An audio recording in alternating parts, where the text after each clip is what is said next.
You just have to hit the button for the green light.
The October 20th, 2022 meeting of the Corvallis School Board is called to order at 6:32 p.m. In the interest of public health and safety for all community members, especially for immunocompromised individuals and their families, the Corvallis School Board will continue to offer a virtual option for board member and district personnel participation. Additionally, public comment is available at some meetings, both in person and virtually. Information about how to provide public comment is available on the Corvallis School District website. The board agenda and packet, as well as the link to the district YouTube channel, are available on the school board page on the district website. Public meetings are live streamed on the district's YouTube channel, and a recording is posted to the same channel, typically the day after the meeting. I am grateful that this technology makes it possible for more community members to view and participate in school board meetings, given the flexibility provided by Oregon law. Tonight we have Director Adams, Director Tomini, myself, Director Sarah Finger McDonald, and Director Alabdaba in attendance in person. Director Baker is excused, and we are expecting Director White Bear and Director Jones to arrive late. They had other commitments tonight that they will come straight from there to here. So none of the board members will be participating virtually tonight. The first item on our agenda is acknowledgement of LGBTQI2S+ month. This month is acknowledged every November. We have passed a resolution last year that includes a requirement that the district acknowledges and celebrates LGBTQI2S+ month every November. And as a reminder of that, we will read the resolution this evening. Madam Chair, resolution number 21-1001, Corvallis School District 509J, acknowledgement of LGBTQI2S+ History Month. Whereas the Corvallis School District recognizes and pays tribute to the significant contributions made in our community by lesbian, gay, bisexual, transgender, queer, intersex, and two-spirit people, as well as people from the multitude of other gender and sexual identities, LGBTQI2S+, and whereas the Corvallis School District affirms that LGBTQI2S+ students, families, staff, and community members should be valued for all aspects of their identities.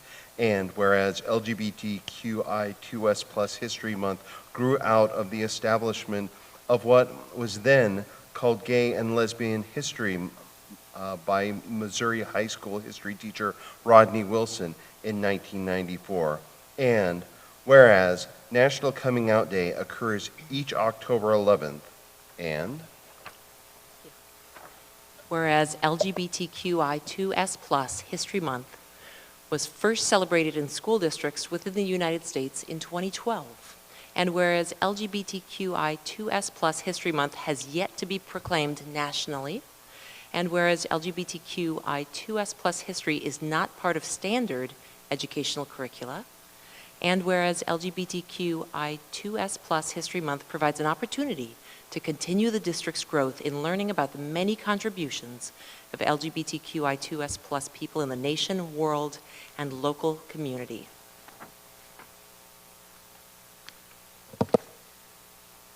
And whereas the state of Oregon has a documented history of anti-LGBTQI2S+ actions, and whereas education is a necessary component for creating a more equitable and anti-racist community, nation, and world, and whereas the Corvallis School District has made a commitment to equity and anti-racism, and whereas the Corvallis School District has a responsibility to honor and respect the diverse histories of our community, and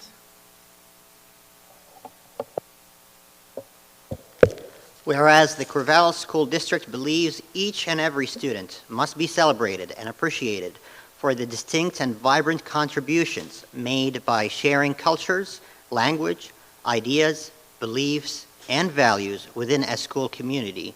Therefore, let it be resolved that the Board of Education of the Corvallis School District does hereby proclaim October 2021, as well as each October annually, as LGBTQI2S+ History Month in the district, and strongly encourages students, families, staff, and community members to join in existing local celebrations, and encourages all schools in the district to help highlight this month in grade-appropriate ways, as well as highlight the contributions of LGBTQI2S+ peoples to the local community, nation, and beyond, both historically and in current times.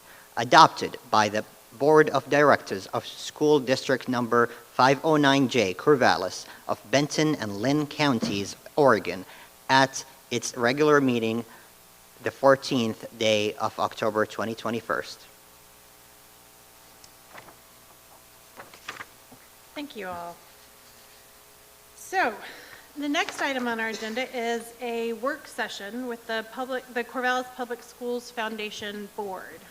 During the work session with the Corvallis Public Schools Foundation Board, at times participants will be moving around the room and working in small groups, so the sound might be limited for people who are watching the stream or who watch the recording of this meeting tomorrow and later. So just be aware that that's how this meeting will go. So welcome to the Public Schools Foundation Board. It's great to have you here. I always look forward to our opportunities to meet and talk about our shared goals of supporting our kids. So the first part of our agenda is talking about your executive director search. Am I on? Thank you so much, Sarah. For those I don't know, I think I know everybody here. I'm Becca Gose, Chair of the Corvallis Public Schools Foundation, and thank you for having us.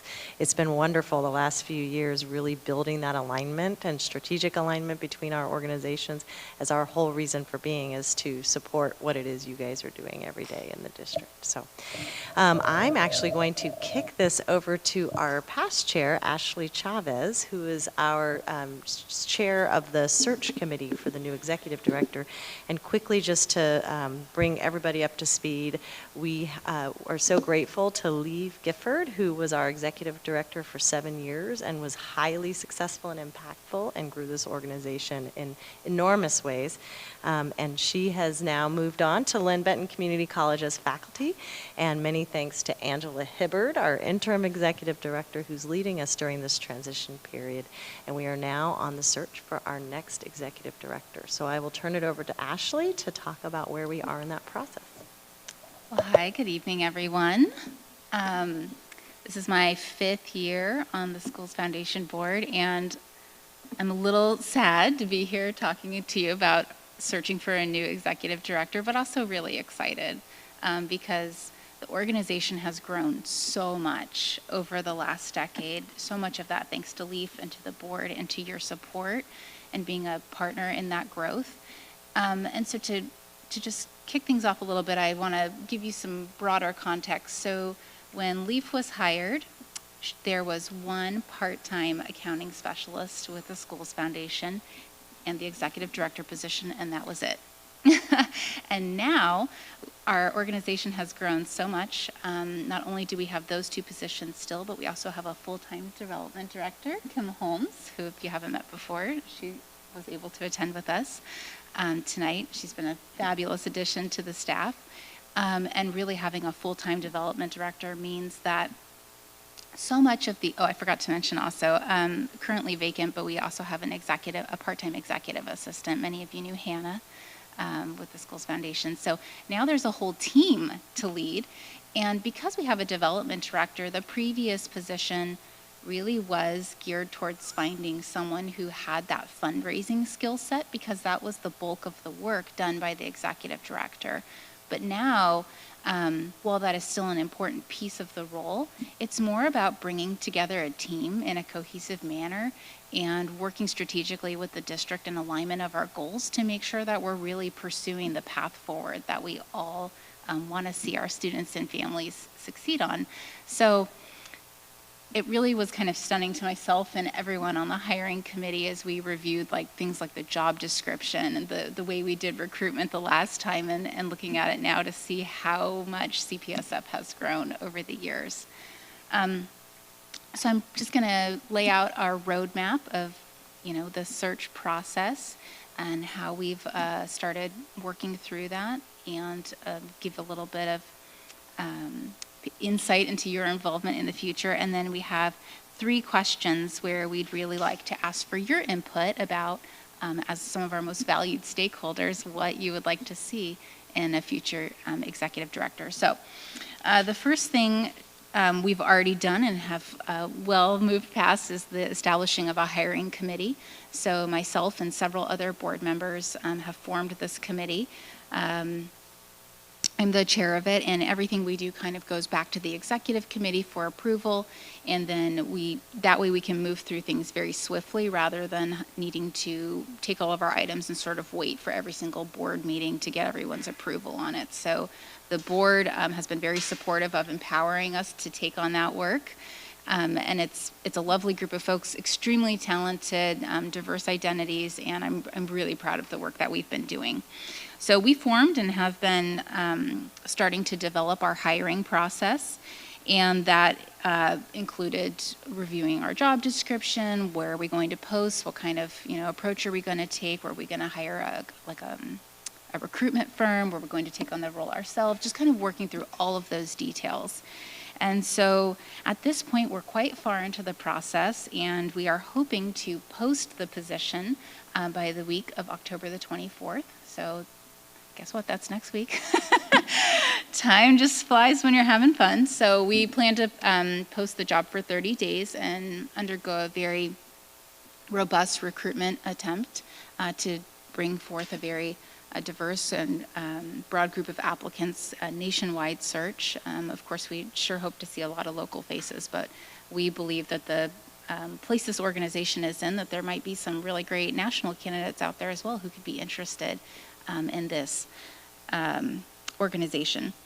And then, we're really looking at the bulk of our interviewing taking place in the latter half of perhaps some screening in the beginning part of December, and then early January, the holidays in there kind of. And as this is a nonprofit education association, school breaks are a big factor into that as well. So the timeline is a little elongated through that. And then we hope to hire and onboard sometime in the range of January through March, depending on how all of that goes.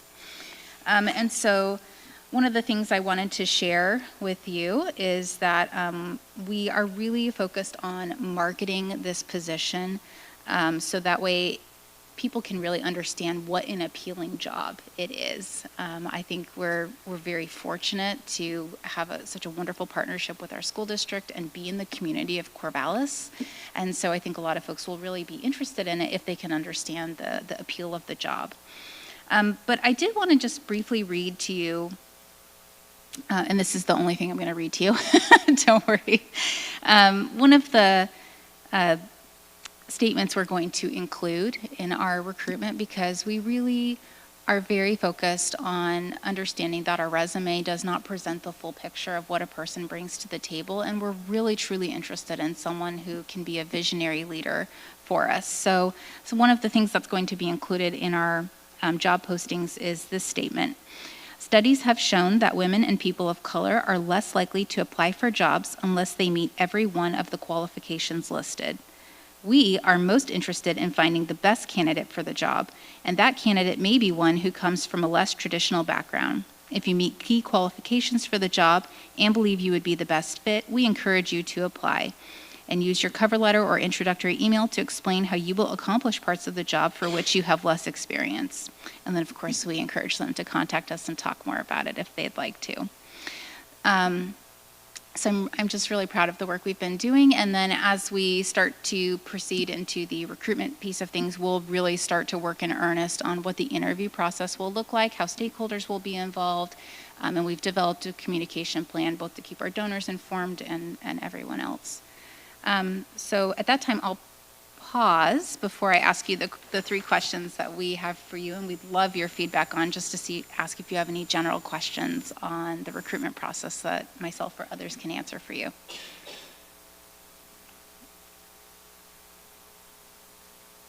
Okay.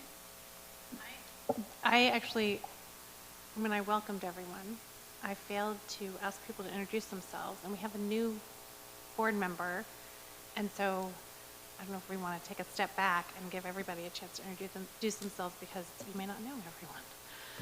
So I apologize for that. So if you want to just go around really quickly. Sure. So I'm Sarah Finger McDonald. I am the chair of the Corvallis School Board.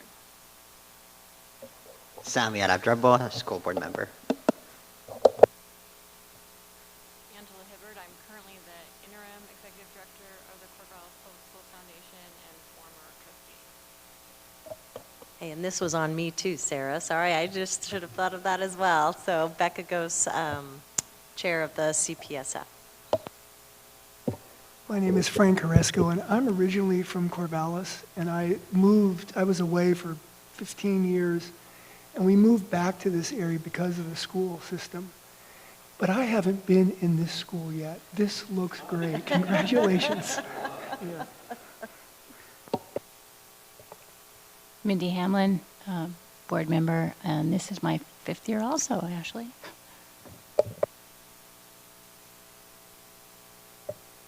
Kim Holmes, development director, just joined in April. Very glad to be here. And as I said earlier, I'm Ashley Chavez. I'm the past chair. Hi, I'm the new guy. I'm Mark Goheen. I grew up in Corvallis, went to public schools here, moved away for a long time, but moved back recently, and really excited to be part of this team, both with the foundation and the interactions what I expect to have with you folks. I think the fact that both chairs forgot to do the introduction at the beginning is indicative of the close relationship between these two boards. It's like, hey, we're getting together with friends. Great, let's do some work. This would be great. No, my name's Vince Adams. I'm a Corvallis School Board member. Can we go back? No, we have other folks That at the was table. incredibly I wanted rude to. of me. I'm very sorry. We'll come back around. That's okay. Melissa Harder, Assistant Superintendent.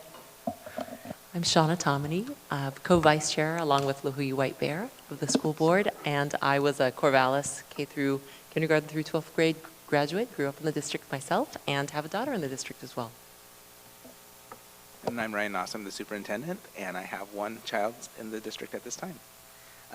So one of the things I'd be curious about, Ashley, is if we wanted to move people around so that smaller conversations can happen and then everybody reports out, or because of our numbers, if it's easier just to have it as an open questions. I think either would work for this portion. Do you have a preference? I think for this portion, it probably could be fine that it's a group discussion, a larger group or a smaller group. And before I kick it back to Ashley, I just want to, one thing overlaying these questions that I think would be good for everyone to know is that it's so exciting that the foundation board is aligned in, we're really wanting to launch this organization in support of our kids and the work you guys are doing into its next chapter. So when you hear that we're looking at a national search and when you start to see some of the things we're targeting in terms of recruiting this person, it really is, we want to launch. And so when you see these questions, we'd love you guys to be thinking big, thinking bold. That's definitely where the foundation is. So I just wanted to, that's the overlay.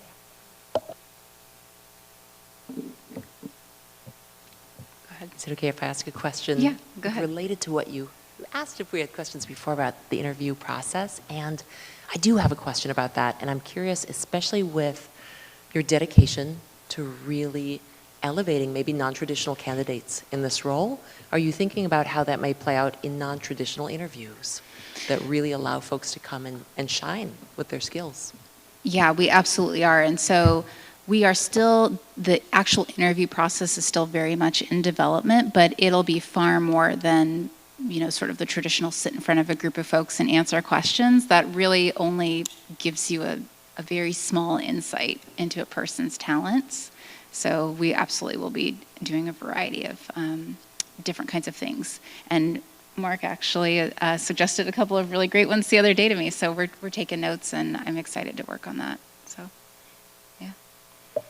I actually have a couple questions. One, I'm just curious, what's the decision-making process? Do all the trustees make that decision, or I don't know the bylaws, I guess.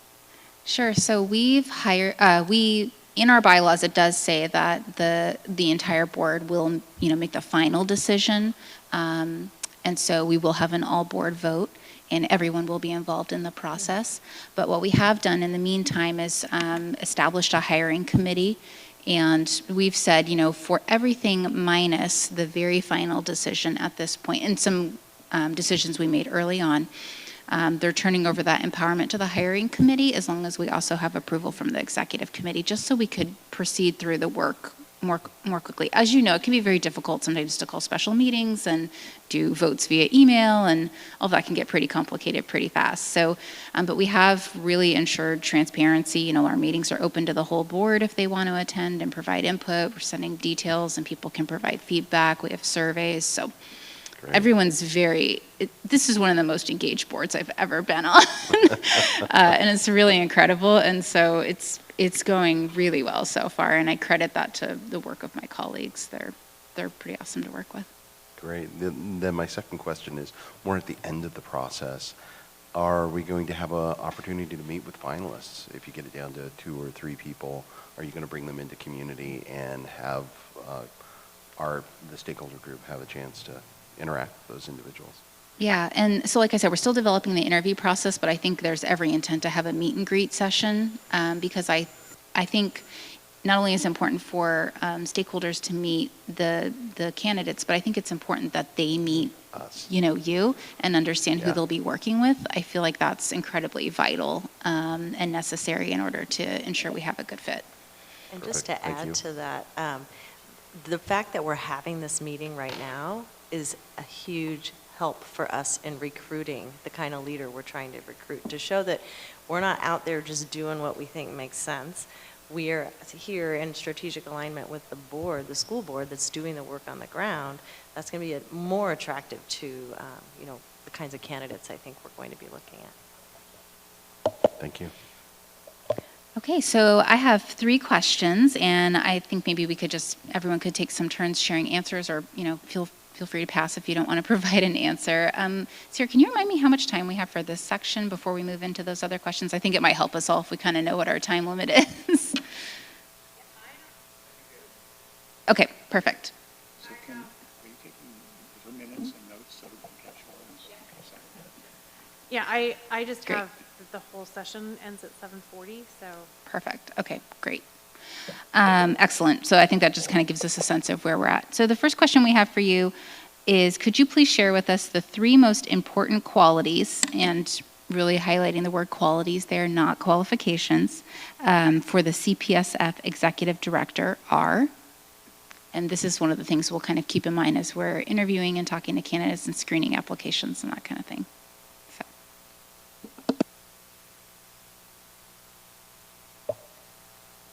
I'll jump in first with a really lame first one.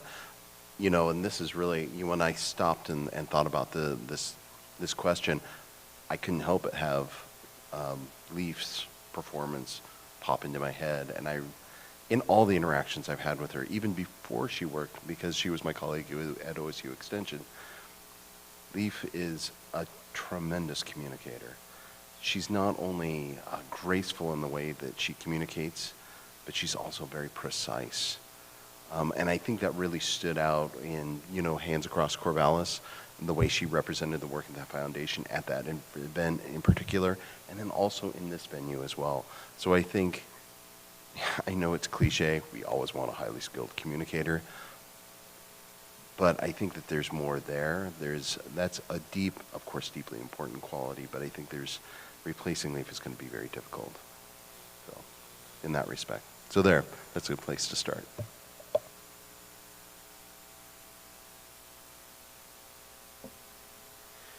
So I think related to communication and on the listening side, someone who can really listen deeply to the community and not just can, but truly is interested and dedicated to listening, whether it's to students, to family members, to educators, to their partners here on the board and district leadership, both to identify opportunities where gaps can be filled or gaps can be identified that maybe we aren't even aware of sometimes, as well as that dedication to really building relationships through that listening and identifying opportunities for partnership, for giving, and for giving back.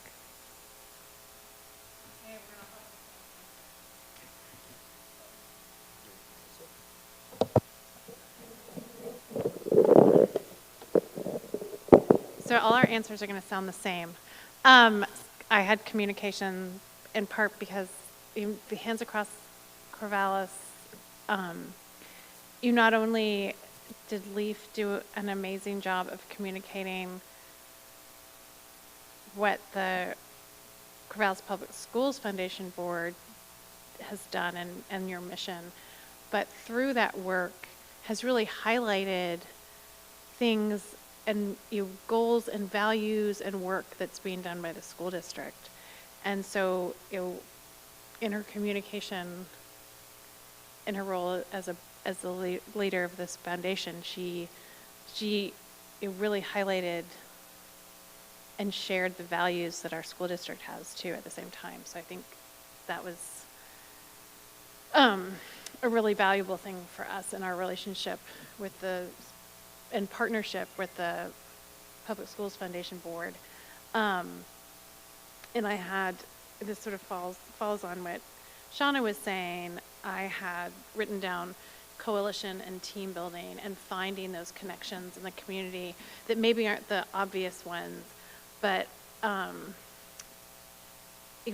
feel like the opportunities that those connections in the community, things like finding a way to get fresh produce to families. That was through making connections and building a team, working for families. And so I think being able to sort of look around and see what resources we have and build those connections and teams is really key and has enabled the foundation to do some amazing things for our kids. I think qualities and qualifications can overlap a lot, so I'm trying to weed out qualities out of qualifications. One thing I think is a quality is the ability, tactful, an ED, a successful ED is a tactful. Executive director can really understand nuances within the community, within the district, within different stakeholders, institutional donors and individual donors, the intention of a meeting, the intention of a setting or an event. I think that's just really important, and you can't see it on a resume.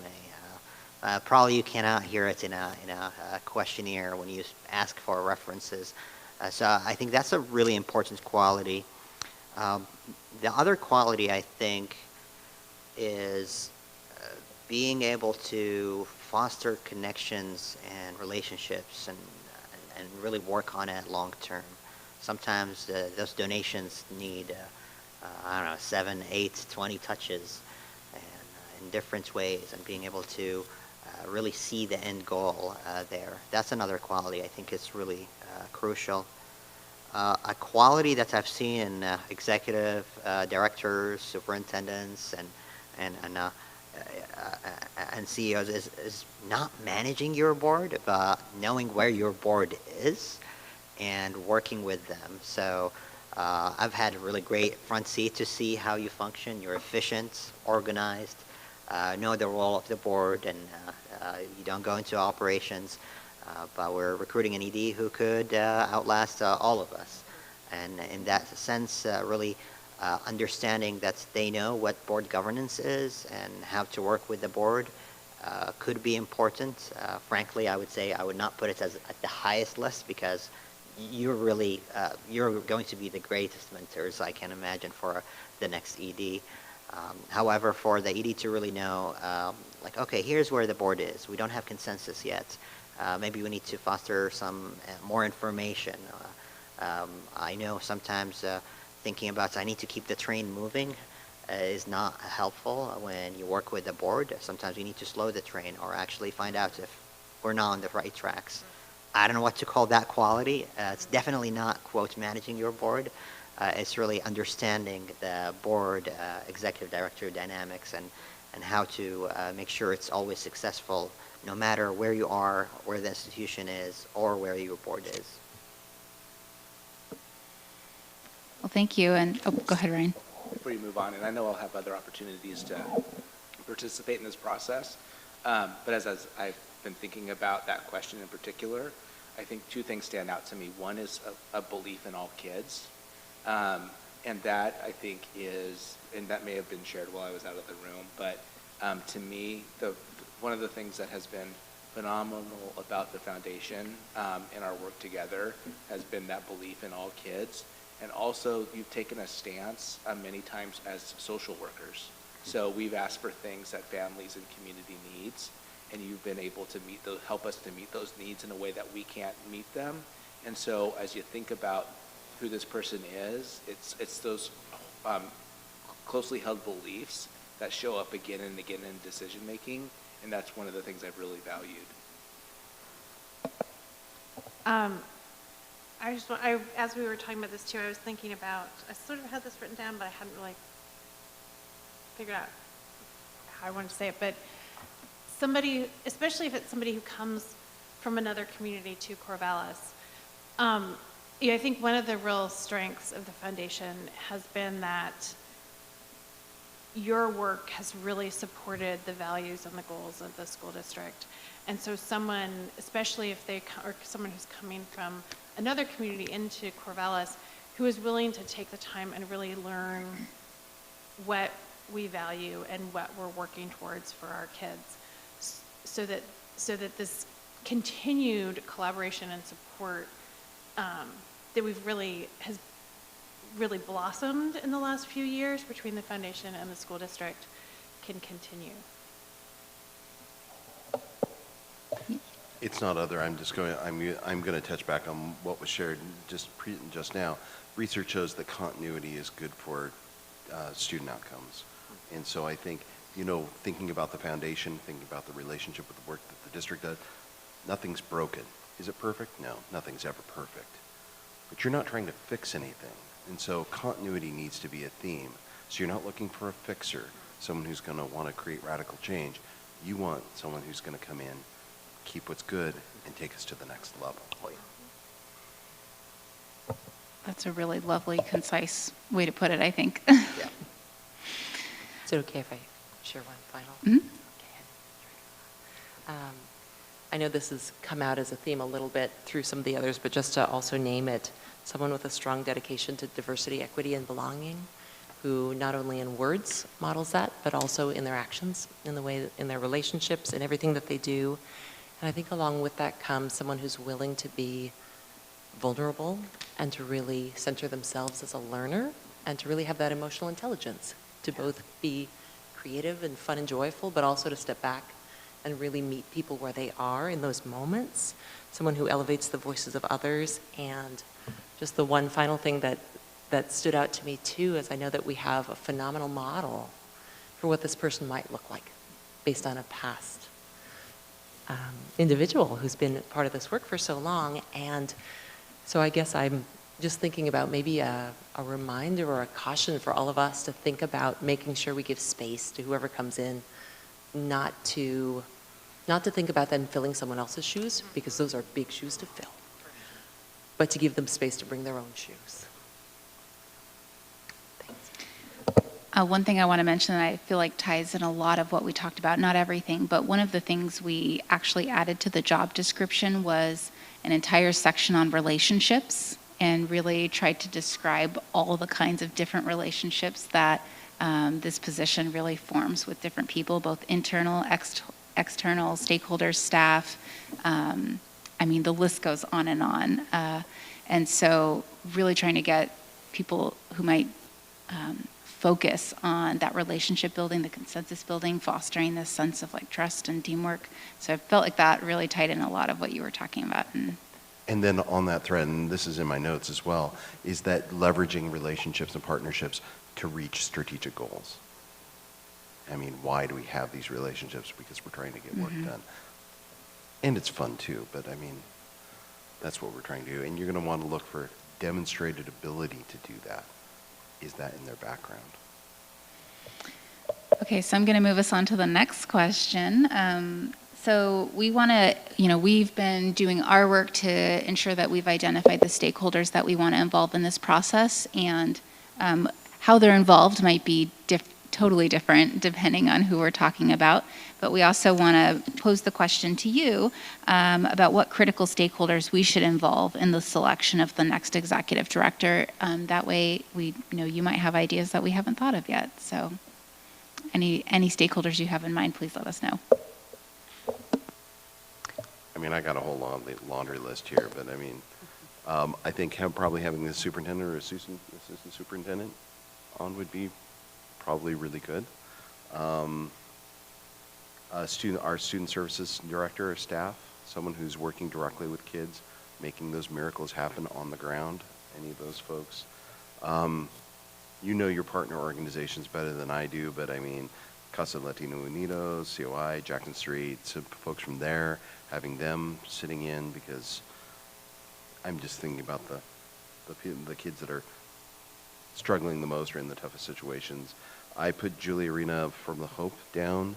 That also brings a county perspective in. Maybe someone else from the county that I hadn't thought to, the health director maybe. Maybe one of our teaching and learning directors, although their department name changed, so I'm using the wrong jargon, but yeah. And then maybe a school board member that has experience in doing executive searches or faculty, staff searches. So those were my ideas. This is great. I'll build on that. I think, everybody, the ED, not everybody, a sample of people the ED would interact with internally would be great within the district. I would say this with a caution that maybe donors, whether institutional or big donors, is important, but also with this idea that you need to do what's best for the institution, the donor might be thinking about a specific dimension. So being cautious about that. But I think they bring valuable perspective one way or the other. And also with that comes another thought, which is stakeholders that we don't have right now. But as we launch to the next big thing, is there any regional or state or Corvallis stakeholders that we would like to recruit and have, and their partnership will be valuable, and we see that, and maybe having a representative to contribute to this process might be helpful in two ways. Their perspective, but also fostering the partnership as a secondary benefit. Also, I'm thinking about potential names from the EDs of foundations in the region, something about Chris and other people who might be really valuable because they know the job. The only difference is education, of course, and that's important and it's critical. But running a foundation have some similarities. So I think their perspective and understanding of the local context would be very valuable. Similarly, EDs of sister foundations, and I think with LEAF we worked with Albany, I think Oregon City have one. So any ones that we know of, they might be very valuable. I know we're very unique in the magnitude that we do, but there might be some foundation EDs, school foundation EDs across Oregon that might be valuable. All of that. And I was thinking about when I was thinking about stakeholders, I was also thinking about the stakeholders as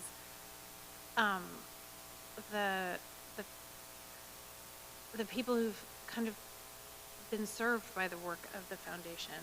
And so, our student services and the people who have worked closely with the foundation to do the work to support our families and our students experiencing homelessness. and that group of people who really understand the impact that the foundation has had on students and families. The teachers who have benefited from some of the grants that have really seen the opportunities that they can bring to their students because of the efforts of the foundation. Well, and in thinking about stakeholders, just a question back to you before sharing some thoughts I had. Are you thinking about involving folks at different levels? And I'm thinking about different time commitments, knowing that if you were to involve a teacher, they couldn't sit on every interview, but maybe there's a really creative way that there's interaction with teachers.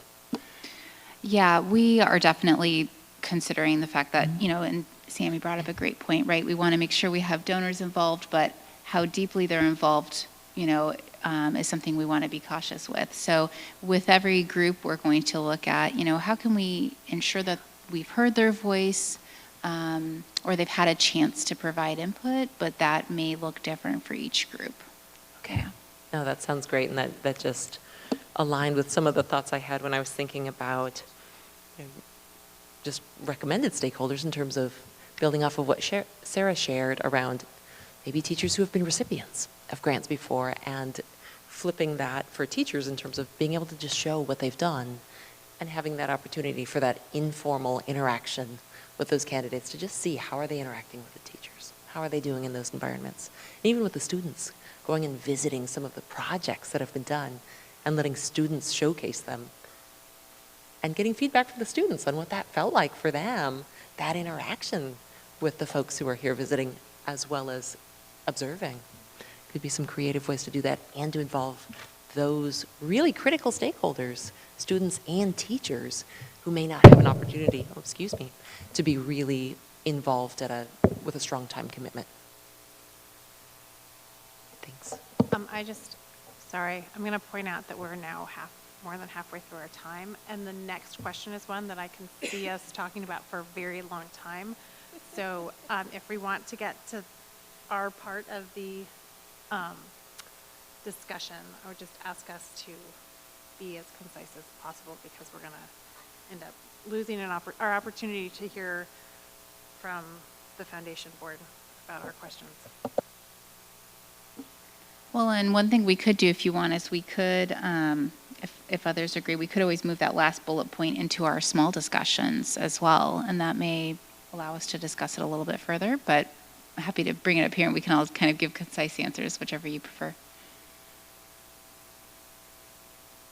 I think it sort of does fall in with the goals of the district.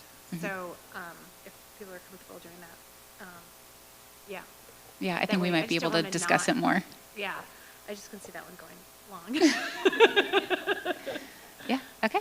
Well, on that note, thank you so much for all that input, and we'll be sure to make use of it. Really, really appreciate your time. All right.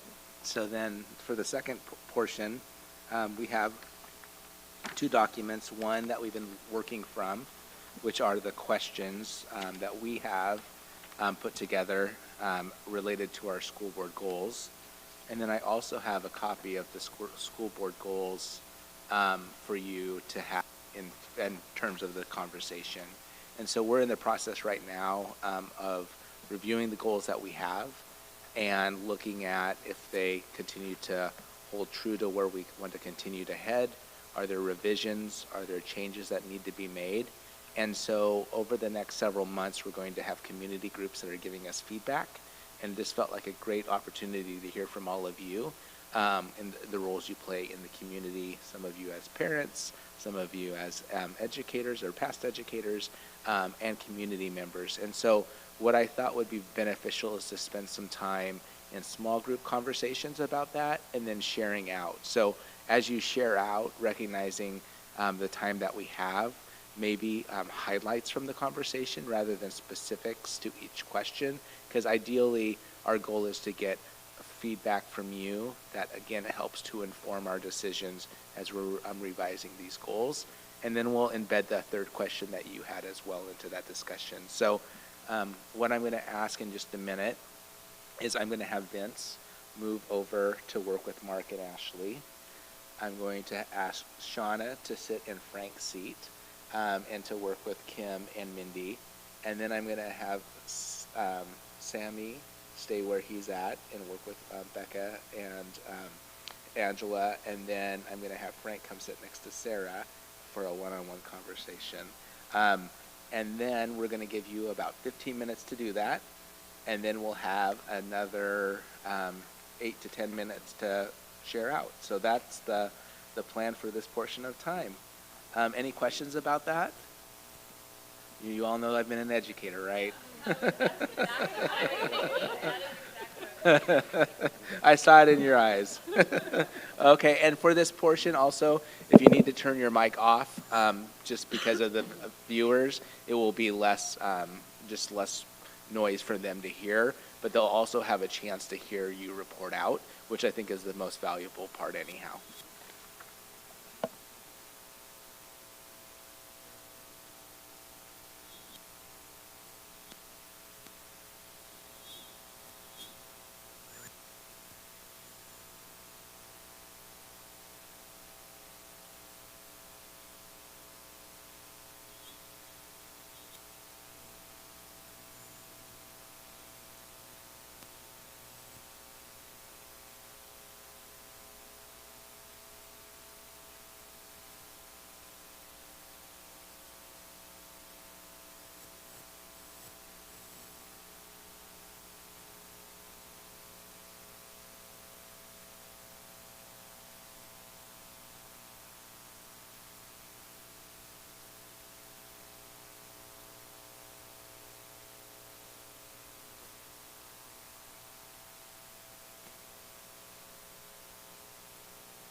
Okay, if you can finish up the thought you're working through.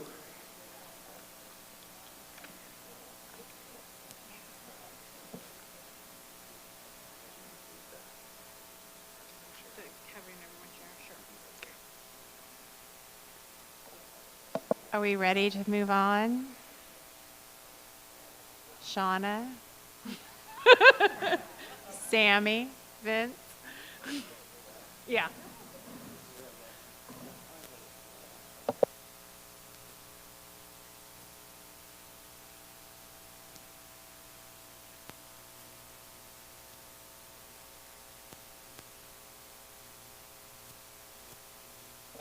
Thank you, everyone. It's just nice to have conversations with people. So I guess why don't we start with, since I called Shauna out first, as I was telling everybody to finish up, the Shauna, Kim, Mindy group. I don't know who wants to share, but go ahead. Did we do it by question? I don't know. Our group didn't really go by question. Yeah, okay. Yeah, So, I think ideally a summary would be yeah, good. a quick summary. I'll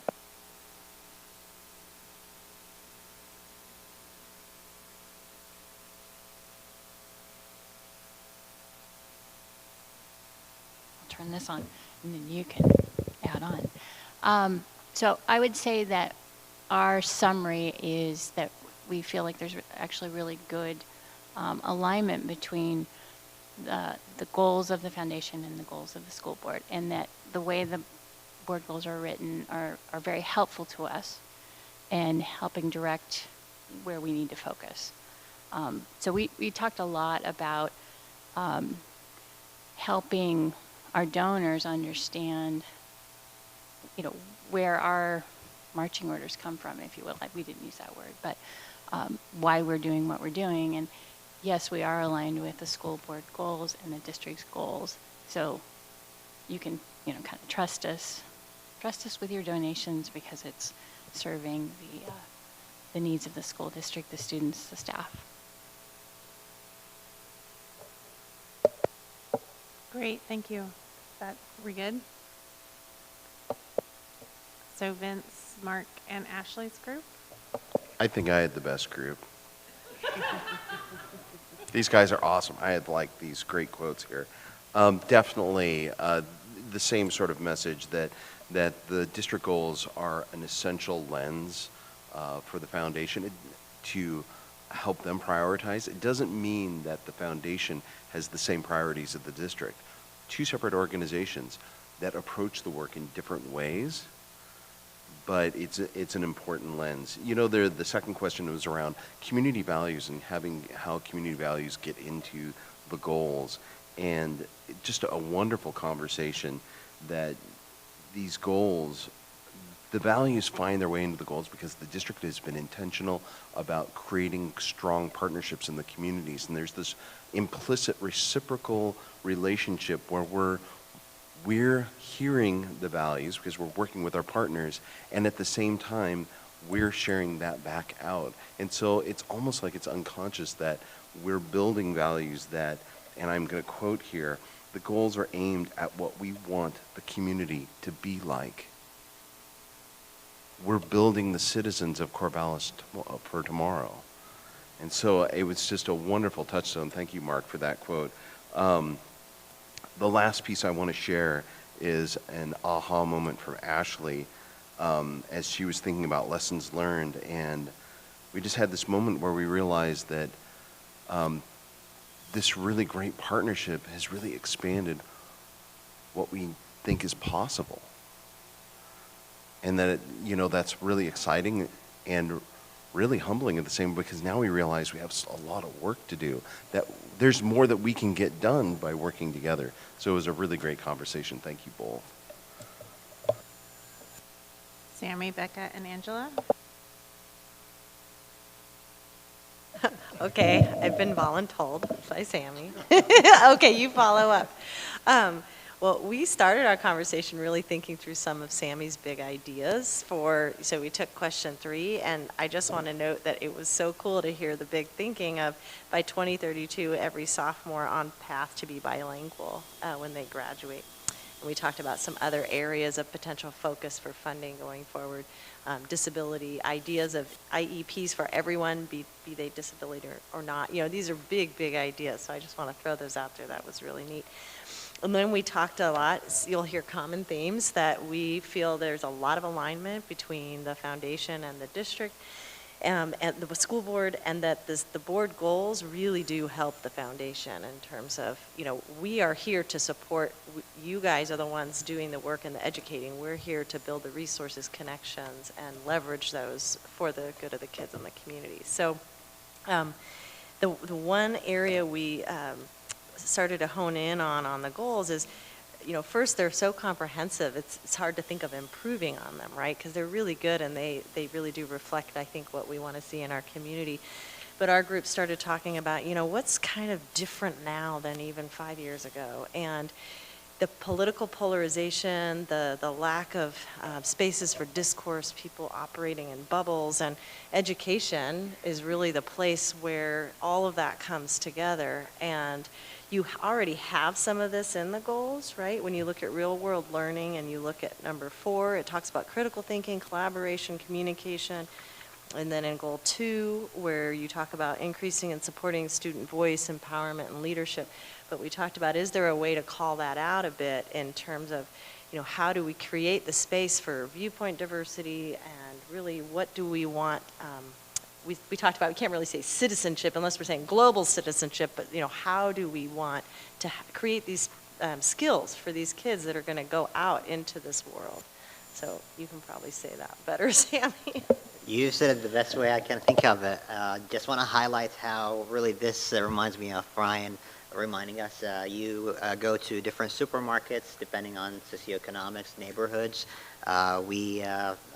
We gather with our friends and coworkers, but the public school is the only remaining place where everybody belongs and everybody from the community gets to hear from each other about their points of view. So it's a really good reminder. It's something that we need to ascribe into our goals. We need to utilize that opportunity to get them to be more involved. But thank you. I think you highlighted it very well. Thank you. Frank, do you want to talk? You want me to talk? I'll let you do it, Sarah. But before she does, I'd like to say that I derailed Sarah. We didn't quite follow the protocol. That's okay. I actually have some things to say. But you don't often have the ear of the school board president, so I thought I'm going to take advantage of this. So. No, I think I took some things out of our discussion. I think we had a really good discussion, but what I took out of that related to the questions was, one, we talked about a lesson that Frank has learned. He talked about really seeing a disconnect between the community and the school district, and this challenge of really making the public schools a place where everyone belongs, and how we can and we talked about how you really don't, especially if you don't have kids in school, it's hard to really feel invested in school and understand what's going on here. And that getting that information out and helping build an understanding of we don't have the schools and then the community. The schools are in the community, built into the fabric of the community, and figuring out a way in our goals to sort of increase that investment, not just monetary, but emotional and social investment in our schools from our community. We also talked about one of Frank's goals as the treasurer is to make some of the big donations that the foundation is able to make sustainable.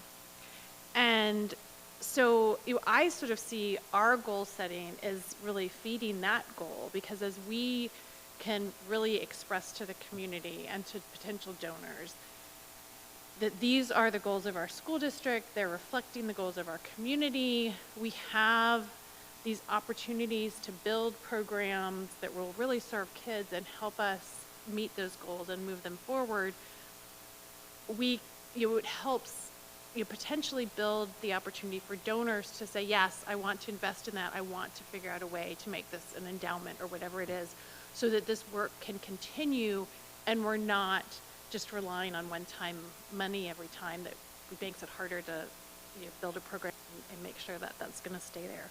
So I thought that was sort of an important piece on how the school board goals can really impact the work you all do, and then how that can then turn around and impact our district. Yeah, so I think those were the two sort of big pieces that we talked about.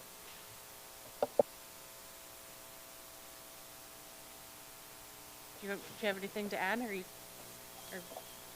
Yeah, just again to share appreciation for you coming and joining us tonight. I think this is the third year that we've been doing these, or It's more than that. Okay. We did them in person. Oh yeah, so we've been doing this for a while, but every time the conversation is rich and really valuable, and really just appreciate the partnership that we have. I see it as, while I recognize it's two different organizations, I see it as a partnership between the work that we do together for kids and how valuable that is. One of the things that, going back to one of the questions you asked about who should be involved in the process, one of the things that I continue to find remarkable is that you always have remarkable people joining the foundation. As someone leaves, someone else comes on who's also incredible. And so I don't think that's a question for us as much as it's a question for you.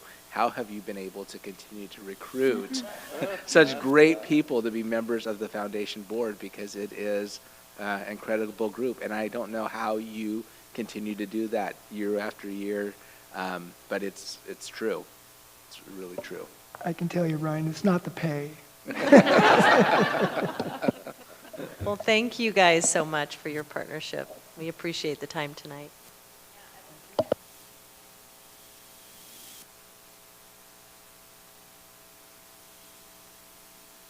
Thank all of you for coming. As was demonstrated by our forgetting to do introductions at the beginning, it does really feel like a comfortable relationship, and I think it serves our kids well. So thank you for your time.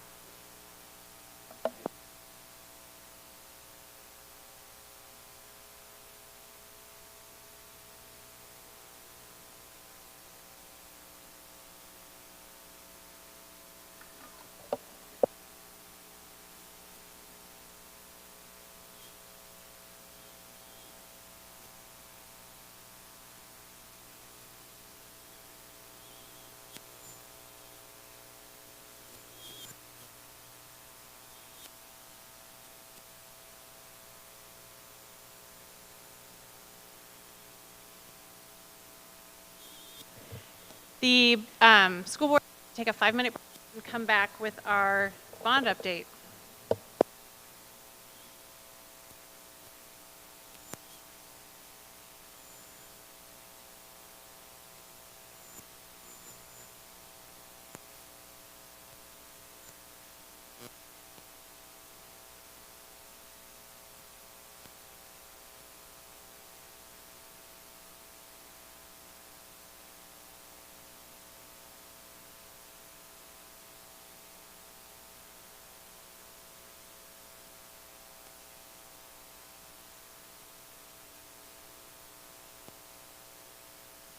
This button and it'll.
The meeting of the Corvallis School Board is back in session, so we are now getting a bond update from Dale Guggendahl. Good evening, Madam Chair and members of the board. Thank you for having me. School's been open for more than a month, and we got some pictures with actual kids in them, so that's exciting. How's that? All right, Bessie Coleman. That playground is taking forever, but there's actually people working on it this week, so that's good. This was a function of crew shortage, and that playground tile is almost done. They're putting finishing touches in. We're hoping that it's within a week. And then the other picture shows the nice play field out there, but it's not going to get seeded on purpose because it wouldn't have really had a chance to do anything. So it'll be protected with probably a mulch, and then next spring it'll come in at the right time. Letitia Carson, not only do we have a fantastic event there this evening, but there's some neat pictures with kids in them here. Cafeteria, counseling, and art and science. The public that toured this evening was dazzled, so that was exciting. I don't think you folks talked about the event yet. You could do that later. Okay. Well, you want to share? Anyway, there was a fantastic event, kind of wrapped around the unveiling of the art and the renaming of the school. And there was speakers and singing, and just a very moving event. So I was glad to be a part of, to see that anyway. Yeah, it felt really nice to have folks who came from both Letitia's ancestors to community to folks that have been involved in the construction all together, because they all came with sort of a different lens on what the event was about. Primarily it was a renaming event, but it also offered an opportunity to share the spaces with people who hadn't been able to see those before. And in some instances it was kind of like what you and Frank were talking about. It was community members who typically wouldn't be in our schools, but they were there because of the renaming event, and so they got an opportunity to see the spaces as well. So it worked really nicely that way. Well attended, and it was great.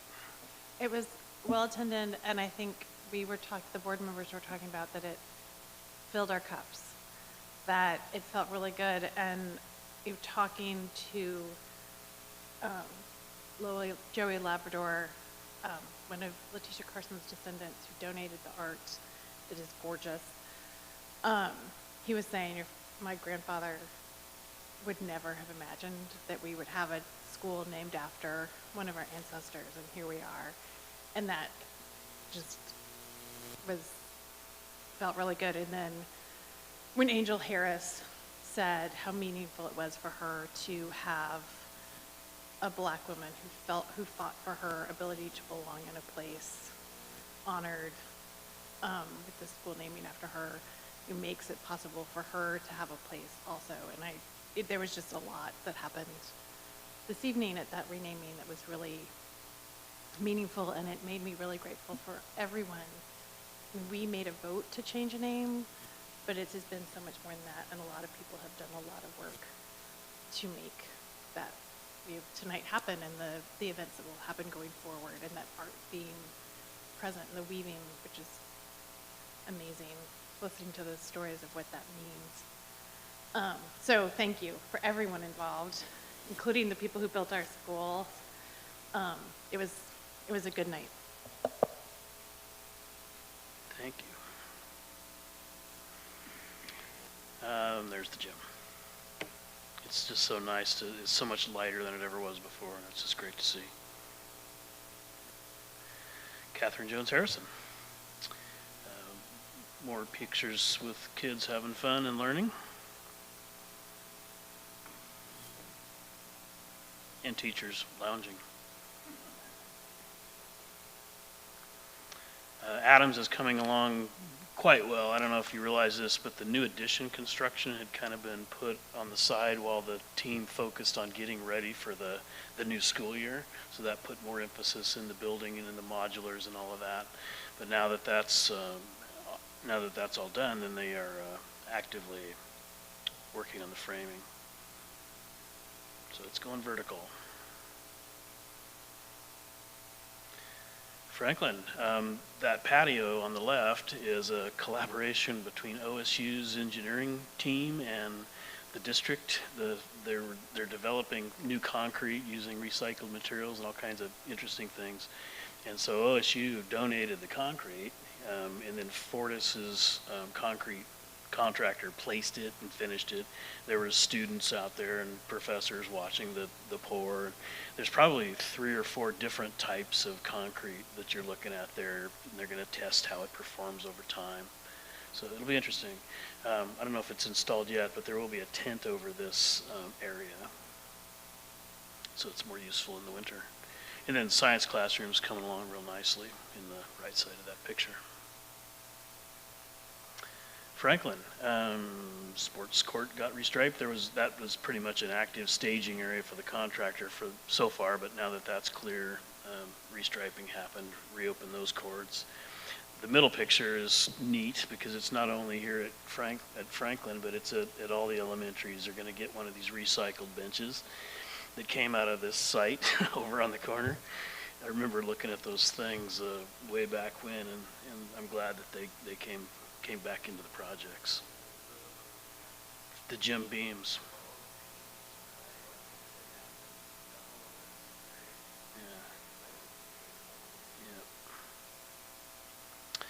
Yeah. And then the admin space is coming along nicely. I guess that's it for Franklin. Mountain View, the photographer, got there late, or early in this case. Concrete is hard to get these days, and so the schedules are often deep into the night. It's fortunate this was a rural area, and they didn't have the problems that we often have in downtown and neighborhood settings. College Hill, lots of information on this one. Todd Construction is doing great for us. They're plowing ahead and tackling a tough project, so we're happy to have them join the team for this one.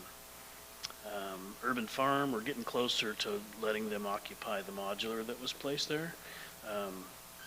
The city requires that we get some ADA parking established, new sidewalks along the street to be compliant with ADA code as well. So those things are happening now and should be done within probably 3 weeks. Cross your fingers. The Urban Farm program is functioning anyway. I mean, they're basically farmers and they're out there working their hearts out. Demolition inside, and then just tons of lumber showing up, getting ready to do the reframing work in the building as well. You can see underground happening. Look at all the big pipes in the middle there. Those will all be buried and help contain storm water. Outdoor classrooms starting to take shape, which is nice. And then this is that urban farm modular I mentioned a moment ago. Financial, I don't know if you saw in the report, we did dip into reserves after this summer's efforts to the tune of about $600,000. It wasn't a big surprise to the bond team. We kind of saw that coming. We didn't know what it would be, but deep in the middle of a quick summer remodel, things like that do happen. We're still within our forecasts, and we intend to deliver all the bond promises. Probably some of the biggest changes that ate up some of that money at Franklin, there was, I think I may have mentioned this earlier, but there was a lot of structural deficiencies in that original building. Plumbers had notched 2/3 of the studs away in the exterior walls, for hundreds of feet. And so those buildings were just standing on very little. That's been corrected. All the buildings, a lot of them discovered more asbestos, and that stuff crops up frequently. Bessie Coleman ate up probably the bulk of the money this time, and which was kind of odd since that building was opened back in December. site work stuff. So last month, I think I showed you a photo of spaghetti in a ceiling at Franklin. Well, there's a lot of spaghetti underground at Bessie Coleman in the Aspen intersection. So just tons of pipes and wires and phone and cable and you name it, it's under there. The city's as-built drawings for all that stuff were inadequate, so there's been just tons of research. It's also caused a lot of time negotiating with the city to come up with the fixes for all that. Some of the utilities can't be moved, some can. That also takes time and money to move things. At present, 3 of the 4 intersection traffic signal poles are proceeding. There's still 1 left that they're trying to sort out. It has to do with the phone company's lines. The city wants them moved, and we think we could probably work around them, so there's a lot of negotiation going on right now. That project will drift into this year if, again, fingers crossed. The other one was a choice we made when we contracted for Bessie Coleman. We had optimistically assumed that we could reuse the soil that was on site. And that turned out not to be the case, so we were in the process of importing quite a bit of topsoil for that sports field you saw a moment ago. So why couldn't you reuse the soil? Just lots of rocks, and they tend to migrate up over time. Okay. Which is interesting. We didn't think we needed a sports field with a bunch of rocks. Okay. Yeah. And it was Makes sense. very very clayey also, but that just a choice we made way back when to try to bring the thing into budget, and so not all the choices are the right ones, but usually. Those are the biggest ticket items, and then we have included in that is forecast for issues we're still trying to solve, including that Aspen one. So we've accounted for those. We just don't know precisely what the solutions are. This is a duplicate slide from last time, and I just stuck it in here to indicate what's still going on, and none of that's changed, so that's good. I think that's my last slide. Any questions on that short report?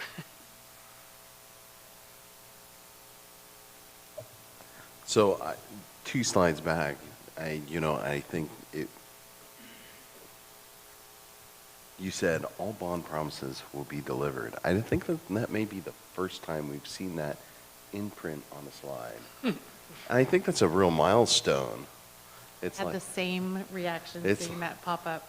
it's like when your staff says, we got this, and that kind of obviates the question that I had, is because there's lots of portents of recession and things like that, and but we're at a point in this project where it sounds like, we have contracts already inked and we're kind of locked in on price. The bulk of the risk is gone.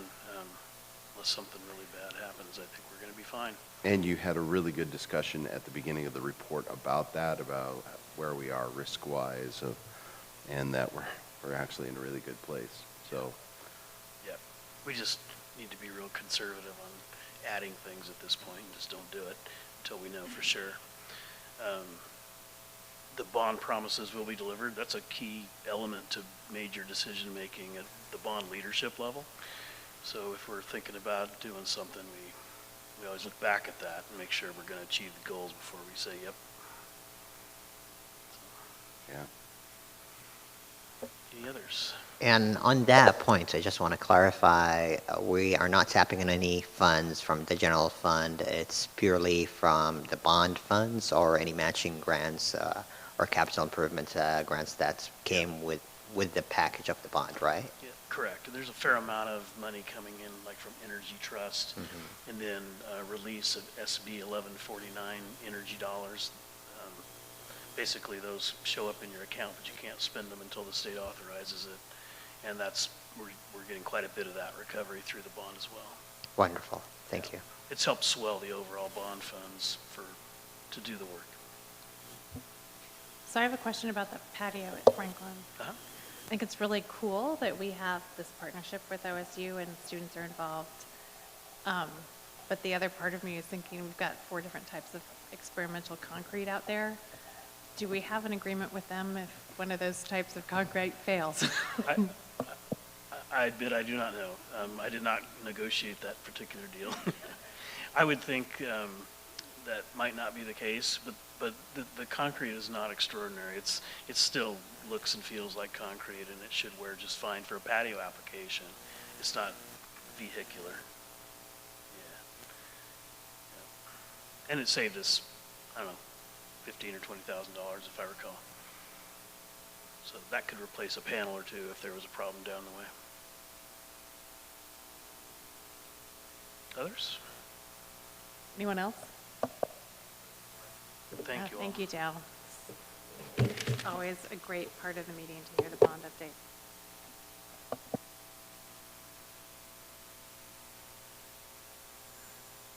Next, we have our bias response update with Melissa and Marcianne. That's why I sat over here. There's a lot of conversation about the most comfortable chair in the room, so here we are.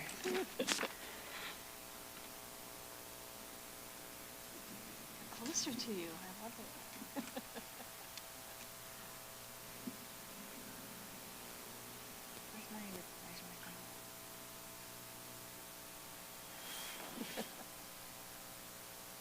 I'm figuring out how to do this.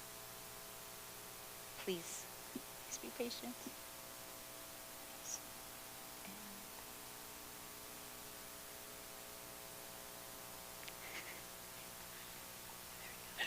Okay. Hi, everybody. I hope that you all took some time to take a look at the board report. It was just kind of some basic information. I'm gonna expand a lot here in the slideshow, and Marcianne's gonna expand also. Her focus is gonna be mostly on what our students are doing and how they're supporting our efforts for bias incident response. So I'm gonna keep going now that I've figured out how to use the machine. Here we are. So what I wanted to start with, and I think you read the story, the bias incident report for the board, is that this is probably our third year of, well, it is our third year, and our third iteration of how are we going to make sure that we are receiving the bias incidents reports in a timely manner and responding to them the way that we're supposed to based on policy. So this year, I feel like this is our best effort, Marcianne. We did, yes, there's a lot of people to thank. We'll be doing that along the way. One of them sitting on the school board. So we had an incident last year that really kind of rocked us. Marcianne and I were pretty involved in it in different ways, and it continued. Not the incident, but the reverberations continued through the year. Marcianne and I took a good amount of time to sit down with students who were involved and talk to them about process and how bias incident reporting was looking for them. And they were very clear that they weren't reporting bias incidents, and they weren't doing it because they didn't feel safe to do that, and they also worried that they didn't have faith that leaders were going to take these incidents seriously and respond to them appropriately. So we listened to that, and these are leaders you've seen here before and that you've interacted with in safe groups, and they had a lot of really good things to say when it came to how we needed to change. So over the summer, we worked diligently to create a process that was focused on accessibility to our students. Most importantly, they're first on the list here. They are first when I think about this, the bias incident reporting this year. We have a new website, and that's fantastic, a web page, and that's great. But that wasn't my goal. My goal was how can kids access this report and file a bias incident report in the easiest, most efficient way. And that's what the focus is on. You'll see that as we move through the presentation. So with a focus on accessibility, we wanted to make sure that the bias incident reporting was available to students, parents, and the community. We added a link to all our websites. Really, it's the complaint link, which is on every website anyway. If you click it, it takes you to the complaint page, and then right there it says, are you filing a bias incident? Click that one. So that's really not for our kids, though. I mean, it is, but what I'm saying is our students need it to be even more efficient as far as finding the button and making a report.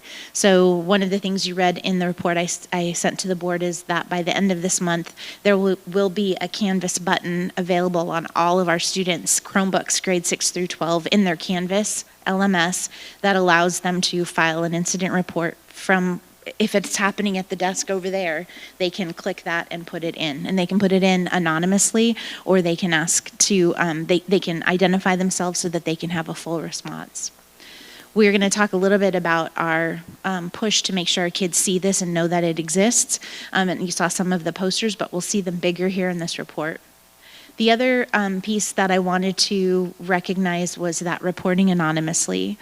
There is a lot that we can gain from anonymous reporting, because we might not be able to go through the full process and take care of a person who was harmed specifically, but we can collect data that we can then turn over to a school and say, hey, there seems to be a lot of the N-word being used in the cafeteria on particular days of the week. And we can collect that data with our anonymous reporting. We feel like that's something that can help a lot with our schools in creating a culture that doesn't allow for that to happen. So I said that we have a lot of people to thank. Dr. Whitebear was a huge part of our work. Dr. Whitebear works on the bias incident response team at OSU, and so we sat with her twice, and other folks on the crew who really helped to guide us through this. And I would just go to Ryan and say, this is what I want to do, and he'd be like, okay, go ahead and do it. So we did it, and this is our results. So now if you are wanting to file a bias incident response, you don't have to march yourself up to a principal at a school and file that report. You can get online and do it, and you can do it anonymously or with your name. The questions that you see over on the right there are the questions that we're collecting, and this is going to help us with our data. We're wanting to know where it happened, where within a building it happened, when it happened. We ask about perceived motive. We ask about the type of incident. This is a change for us too. We're also collecting our graffiti, our racist graffiti incidents in this bias incident form. We've had quite a few incidents of bias or racist graffiti at the Garfield playground. So this was kind of a way of another place where we could record this information. We asked them to tell the story and then tell us if they reported it to anyone. What you're going to hear too as we go through this is we're learning every week as we run through our bias incident response. So who have you reported it to, or have you reported it to anyone? Who was it? And then we were sitting in bias incident team last week going, so if they reported it to that person, what's the expectation of that person? Or what are they supposed to do next? And so we have questions that we need to answer and kind of flesh out as well. So examples of what a bias incident could be. So if someone wonders, there's some examples for them to look at. This is the bias incident webpage I was telling you about. So the button is right there. The pages, the report, the bias incident report can be done in Spanish. It can be done by community members, obviously, too. A couple of questions answered just so people knew what the process was. And another, we took a lot of what we have here. We saw some models in other districts, specifically Albany. We worked and asked some questions of Javier Cervantes, who is the DEI person in Albany. So we've got some ideas from there as well. So this was the other big change that I wanted to make, and this was based again on our work with Dr. Whitebear and OSU, is creating a team that reviews the bias incidents when they are reported. So if you filled out a bias incident in the Google form, it obviously feeds a Google spreadsheet, and that's monitored by the last person in that bias incident response team there, the admin specialist in my office. She's responsible for tracking those reports, and then she's on the other end of it, making sure that that staff are following through, just technically. I make sure they're following through with, like, you're following through, and also with communication. But she is, so she's a lot younger than I am, and she is working with this really cool project management tool called ClickUp. and loves using it. And so she uses ClickUp to help keep us in line. What status is, she will list all of the bias incident reports, and she will list the status of every single one of them. Are they with the bias incident response team? Are they with the school? Are they under investigation? Have they been responded to? I mean, she has it super delineated, so we are following through that. In ensuring that something happens is happening. But this bias incident response team meets weekly. We review bias incidents that have been reported. You can see the members of the team up there. I'm really proud to say that half of this team are people of color, and Marcianne and I included. So that's a really important part of our team as well. But the lenses that you see there on the right are also critically important. We learned from the OSU experience that having someone there who has a Title IX lens is really important, because so many times these incidents kind of spread out into other places, and we want to make sure that we're responding appropriately and doing our duty with regard to Title IX. Like I said, we meet weekly. These are all the things that we're trying to do. We have been reviewing reports. We have sent out action plans. We are assigning staff to investigate. We're about 1 week away from our first bias incidents rolling back to us. So I'm interested to see what that looks like next week. Our hope is to also every other week just kind of take a look at past reports, making sure compliance is happening, but also studying data.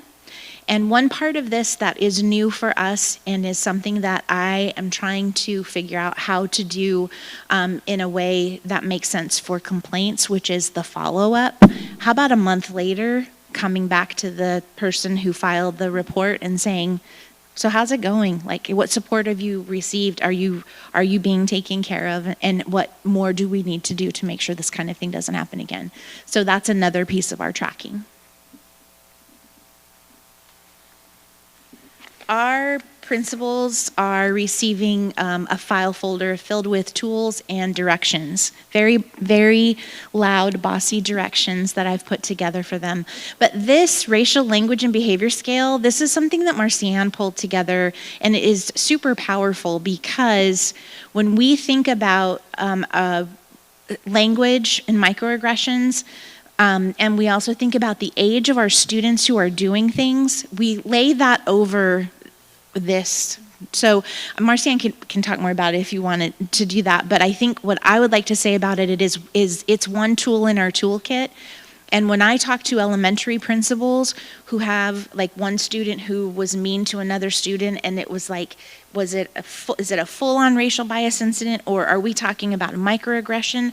We have a place to go with that. And as you can see, there's really only one place, and that's microaggressions. And then after that, we're in a whole different place. But this has been very helpful for principals. I don't know if you wanted to say anything. The only thing I would add is that at the beginning when we started this work, what I might consider a bias, somebody else might not. And so we really needed a document that allowed us to really calibrate. And when an incident happened, we can look at this, and at least it gives us a point of departure. So if it's, green zone, so safe, respectful, and responsible, then we know what to do, right? But when we get into a level 2, a level 3, and level 4, we need to address it differently. And what you don't see on this page, if kind of below it, there's 3 more pages. There's 3 more pages. It has opportunities to know what staff need to do to respond, opportunities to know when we need to get families involved and how to communicate and follow up with them. So there's a lot more to this document, but again, it was just a place for us to kind of calibrate in terms of what do we mean when we're talking about bias, and what does that look like at each stage, and how to respond. How many iterations have you had of that document? It feels like you have continued, it's been something like a working document that you continue to increase, improve, and change over time. Correct, Ryan. And something that we have done too is we learn as we go. So when we get feedback from students, when we get feedback from parents and guardians and community members, we come back and revise it. So. This is really familiar to elementary principals using a scale like this for all kinds of different behaviors. So this is something that's really useful for them for sure. So since you're kind of on this resource going to principals, one of my questions is, what does PD look like? and at what levels? And you're You're- probably going to discuss it. I am. I'm Okay. getting there. I Okay. promise. I know you. I'm there. The next step is a tool that I have. This is another thing that has gone through 3 different iterations, explaining exactly what you need to do step by step. Number 1, you need to do incident reporting and tracking. Number 2, you must provide immediate crisis support for the person who was harmed. So what these are just screen grabs of a document that has multiple steps and what is required and what and who are your resources, links to different things, names of people that you can reach out to if you're needing help with any of the investigative process or response process. The investigation, determination, communication is the biggest piece. So there has to be an investigation. We have documents on how to conduct a thorough investigation for anything that's happening, any kind of a behavior incident.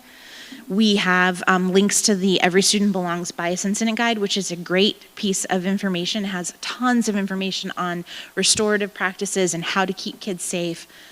And then you have to write, I'm talking to you like your principals, you have to write a written decision. And so we've put together a written decision template. This is what needs to go to the parents of the person who was harmed, or the person who was harmed if they're an adult. What has happened? What have we done to intervene? What was the concern? What did we find? And how are we going to take care of you? And how are we going to take care of the person who caused harm? 5, 6, 7, 8 are big ones, and they're hard. Number 5 is, how are you going to continue to support the person who was harmed? How are you going to use remedial action and education to support a student or a person who has caused the harm? What are you going to do when that student, after you've spent all that time with them to help them understand why they shouldn't say the N-word, what are you going to do when they keep violating that? That is a plan you need to have in place. And then lastly, and this is the hardest one, just to be quite honest, is what are you doing in your school community to make sure that this doesn't happen anymore? How can you change the culture of your school community so that this isn't allowable? So that is those are big questions, but they are something that we're trying to track, and also the bias incident response team will help you with as well. Educating our staff. So not only were staff given, so the way that we have been operating with the principals, and it's working really well, is providing them a slideshow and a script. Please present this to your staff. So they did a presentation of what a bias incident is and how you report and how that's changed.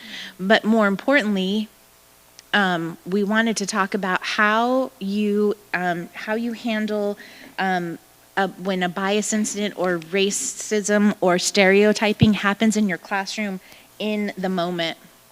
So we offer some of these slides in an extended presentation to our staff. So these 4 strategies about responding to it when it happens in your classroom. A lot of teachers and staff, they get the process. Yes, there's a process, so we have a form, we fill it out.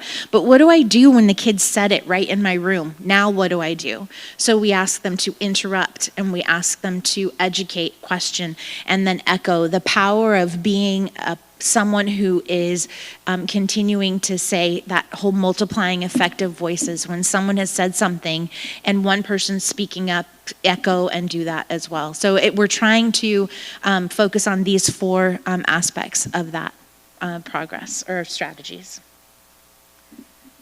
Now I'm going to hand the microphone to Marcia. I love this microphone. So, yeah, Melissa. Melissa's been such a superstar in this whole process. It's been great working with you, alongside you. One of the things I wanted to say about, we call it our BERT team, right? Call it our BERT team. I really look forward to that meeting every week because it gives us an opportunity to look at the data that has been submitted by students and staff. And what I love about that meeting is that it allows us to look for themes and patterns and to respond right away. So for example, we were seeing the use of the N-word coming up time and time again. And I'm part of a Oregon equity directors group, which we meet a couple of times a month.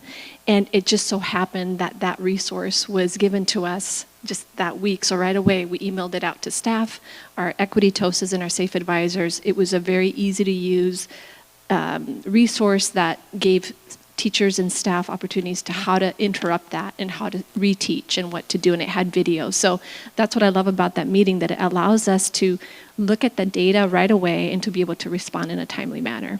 And that was just so wonderful to be able to be part of that team and be able to respond. The other thing I wanted to share, and I loved listening to Dale and talking in him and looking at the pictures of the construction of our buildings and seeing how some buildings are almost done and some buildings there's construction and framework and there's a foundation being built, right? And I wanted to just take a minute to talk about the foundation that I feel that we've laid out, the cement that we've laid out over the course of the last 3 to 4 years, because it's one thing, and you can see the amazing work, right? All the resources that we have to make sure that biases, that we're addressing and interrupting biases in our schools. And I also want to just take a moment to talk a little bit about the foundation that we laid out to make sure that we are teaching students to be able to be kind people to one another, right? And that work started, so that's a foundation, right? It's one thing having a response to a bias, but it's the same, and at the same time, it's important that we teach students to be kind to one another and to know how to interrupt and how to advocate for themselves and advocate for each other.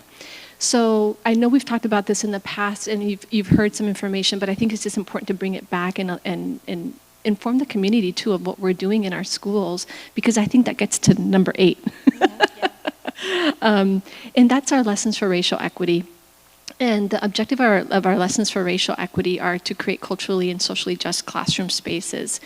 And in our elementary schools, in our middle and our high schools, we have lessons that our students are being exposed to on a regular basis that really tie to many of the standards, the social studies standards, the health standards, the social justice standards, and more. And they're tied to those 4 pillars of identity, diversity, justice, and action. And so these lessons are student friendly, they are grade appropriate, they really provide spaces for dialogue and courageous conversations in the classroom. And again, that's how we're building that foundation so that students feel that they can actually either advocate for themselves or advocate for a peer, which is so the bias response tool is a wonderful way for students to be able to have a way to express what's happening in their classrooms. So the identity piece includes the positive identity development. The diversity is how we talk about our differences and our similarities. Justice is understanding assumptions, biases, and stereotypes. So we are, in a sense, helping students understand the differences between the 3, right? And then lastly, action is what does it mean to be kind, and how do we speak up with courage? So once we've laid out that foundation, then hopefully students will understand it, see it, and be able to know what to do when that happens to them. And I feel like these lessons have really been is really the essence of public education, and those are the essential skills as students leave our systems that we want them to take into the workforce, right? To be kind to one another. Ryan? Go on. Okay. I thought you were going to ask a question. To be kind to one another and to be able to support one another. Which is exactly the conversation that was happening over here with the group earlier with the foundation about how we have discourse and dialogue and humanity, right? Yeah, exactly. And I see that connection, right?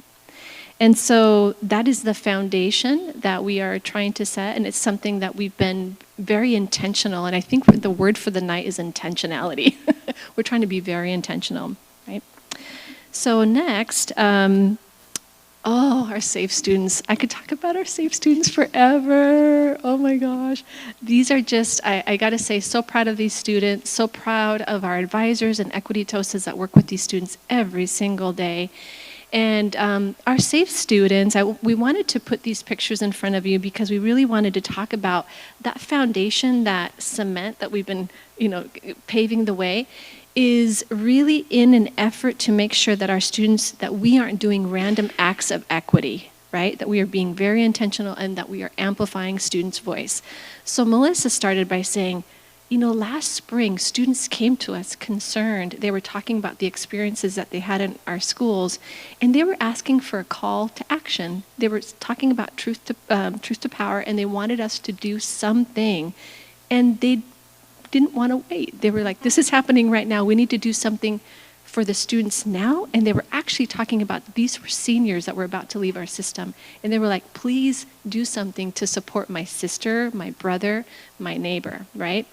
So they were very vulnerable in that space, but they did their homework, right, Melissa? They were prepared. And so Melissa and I listened. We jumped to action right away. We contacted our constituents. We talked to people around the community. And then that's what you see today, right? And so I'm just very grateful that it's in process, that students are using it, and that we have a system for students to report. So SAFE is, again, their voice. It's been so wonderful to see that their voice, it wasn't just in an echo chamber, right? Their voice really made a difference. And I really want to make sure that these students that advocated back in the spring, I'm not sure where they are, but we need to find them, Melissa, and thank them, because that's what our students need. They need to know that if I say something, that an adult is going to do something, right? And we have positional and situational influence. And so the fact that they came to us and we did something about it, I think that that's a wonderful gift that they will leave our system with, that their voice matters. And so I put some words here that really, in my mind, describe the purpose of SAFE. It's about student voice, right? And you heard that tonight. Agency, leadership. It's about advocacy. It's about peer mentorship, self-efficacy, identity development, empowerment, and compassion. And I have more words. It's about humanity, right? And so just so thankful that they came to us when they did, and that we were able to respond quickly, and in creating something that's going to be sustainable, something that we'll be able to have for many years to come. So in terms of the work that's happening now, our SAFE students, they are, along with their advisors and along with their teachers, they're doing a lot of work to make sure that this doesn't just end up in the back burner, right?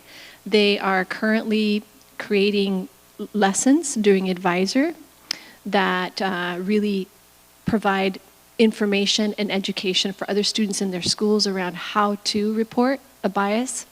They're also doing things, continuing to educate their peers along with their advisors around, for example, I was at CHS last week and they were showing me the PowerPoint slide, and they were talking about cultural appropriation versus appreciation. And knowing that in a week or so, Halloween is around the corner, we just really wanted to make sure that students have the language, that they have the awareness to ensure that we're not causing further harm. And I can give you many, many examples of how our schools are addressing this, but I can tell you that every single school is doing something, whether it be a video, a PowerPoint, an assembly, to ensure that students understand what to appreciate as opposed to cause further harm, right? So very excited about our teams and our students. I think that's what the exciting part is we've got this going, and you've seen the posters. I put them in the report. I'll put them up here in a second. But that's not where it ends. We challenge the racial equity TOSAs in the secondary especially. How can you help us to continue to get this word out to our students that this is available and that they, if they report, they're going to be responded to? So that's what Marcian's talking about, just different ideas that they want to pull together and make something happen so that it doesn't go away. So this next two slides are, and this is something that the students said, right? They said, we don't just want like a little pamphlet that ends up in a corner somewhere. We really want this to be visible. We want posters all around our school. So these are two examples in Spanish and in English. If you see something, say something. Can you go back for a second? Y si ves algo, di algo. And so it has a QR code. Our students, they know how they can communicate. So we're going to challenge them and say, can you create a TikTok?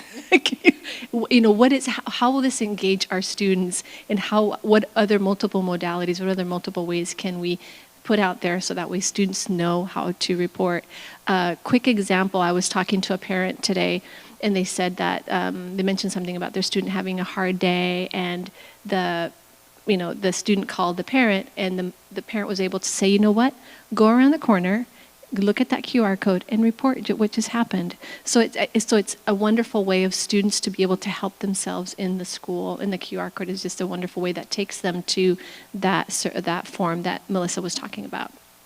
And then the next one is, this is a definition of bias, a bias incident, and again, it has the same QR code, and an opportunity for students to understand what it is and then how to report. That's the end of our presentation, but we'll take questions if you have any. Thank you.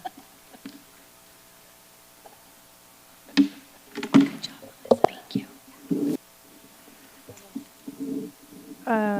I am almost at a loss for words, and seeing like how everything came together. You all are amazing, and I can just see the benefits of this like rolling out really quickly, and I really love the student engagement for it. I'm getting all emotional about this. Oh my god, just like getting to know some of the safe students, knowing besides my own child, but like the other safe students too, knowing how much the difference is going to make to them, and them being able to take their own leadership to help implement it and help people understand how why it's important to report these things.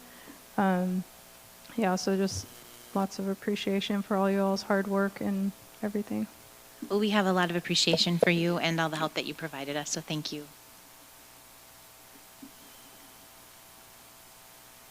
So I have plenty of questions, so I'll go with one and then I'll come back. The first one is, when Joe and Sabrina presented the mental health system, we practice our stump speech on what we tell the community, so I'm going to practice. Okay. What I saw today, if someone tells me, Sami, what's changed in the bias reporting? And the way I would explain it, that we have created a system with shared responsibility and accountability and learning environment to address bias, and at different levels, different severities, so we can eliminate bias in our schools. What would you add to that, or what would you change?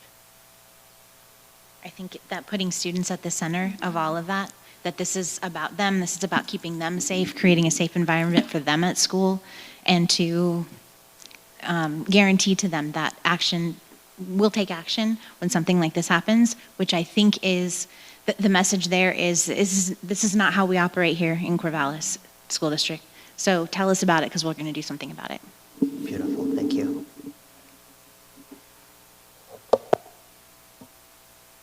I'll just share the same gratitude that you've heard from our other colleagues up here on the school board. It's just incredible to see the progress, the listening that's happened, for this to happen in a way that's really meaningful for those who have raised their voices and have the courage to do that, to ask for this and to express how much there's a need for this. I'm curious about if there's any, it seems like you've given so much thought to how to really make sure the students are getting the message and have access and opportunity and understand. I'm curious if there's any messaging to the teachers, as it sounds like they're the conduits to the students, but about their own experience, if they, how that message is being conveyed to them in terms of this being a tool and a resource for them, and then by extension to the community. Okay. Through PTAs, or are there other organizations where this is being shared, or other ways this is being shared with families, so they can both encourage their students, but also if they were to experience something related to engagement on district grounds or with the district or in some way in the school district community. I think those are our next steps as far as community. I know that, I said students were first for me, just because there was hurting and we couldn't handle that. Staff were given the presentation by their principals, so they know that they can be a part of that as well. And it's not just principals. Our leadership team received this presentation, and so there's department heads there as well. So technology, facilities, they've all also provided this presentation to their staff, because this is about, every student belongs says that, staff, student, and community are supposed to be safe and free of harassment on school grounds. So it's for all of them. Community is next. That's going to be our next push, figure out how to do that. Maybe we can get the kids to do it. We don't have to, but we'll figure it out. Thanks, Melissa. Yeah, and the only thing I would add, and again, back to that foundation, I go with a lot of analogies all the time, but the foundation the groundwork that we set multiple years ago around how to have courageous conversations, that's an art. It's an art to be able to listen to somebody, to listen to, not to respond, but to understand is an art. And to be able to know how to identify, have a conversation, personal, local, and immediate, how to engage, sustain, and deepen conversations takes time to internalize that protocol. And one of the things that we've tried to model, and people sometimes like roll their eyes like, the protocol again? But there's a reason why we have this protocol, because oftentimes people don't know how to talk about race. And they either change the subject, or all of a sudden, they're looking at their watch. There's a lot of detours. And so we have modeled to our administrative staff and our teachers every time that we can, how do we engage in a courageous conversation? How do we practice mindful listening? I think somebody talked earlier about just how busy we are and how quick to assumptions people, and how bias shows up when we're stressed, when we're making multiple decisions. And if you think of a life of an educator and an administrator and a board member, we are making multiple decisions, and sometimes that's where bias shows up. So just to slow down, be reflective, pause a little bit, slow your breathing down, so that way you can make good decisions that aren't, in a sense, harming other people. So that's part of it as well. And that's been, again, intentional, right? So.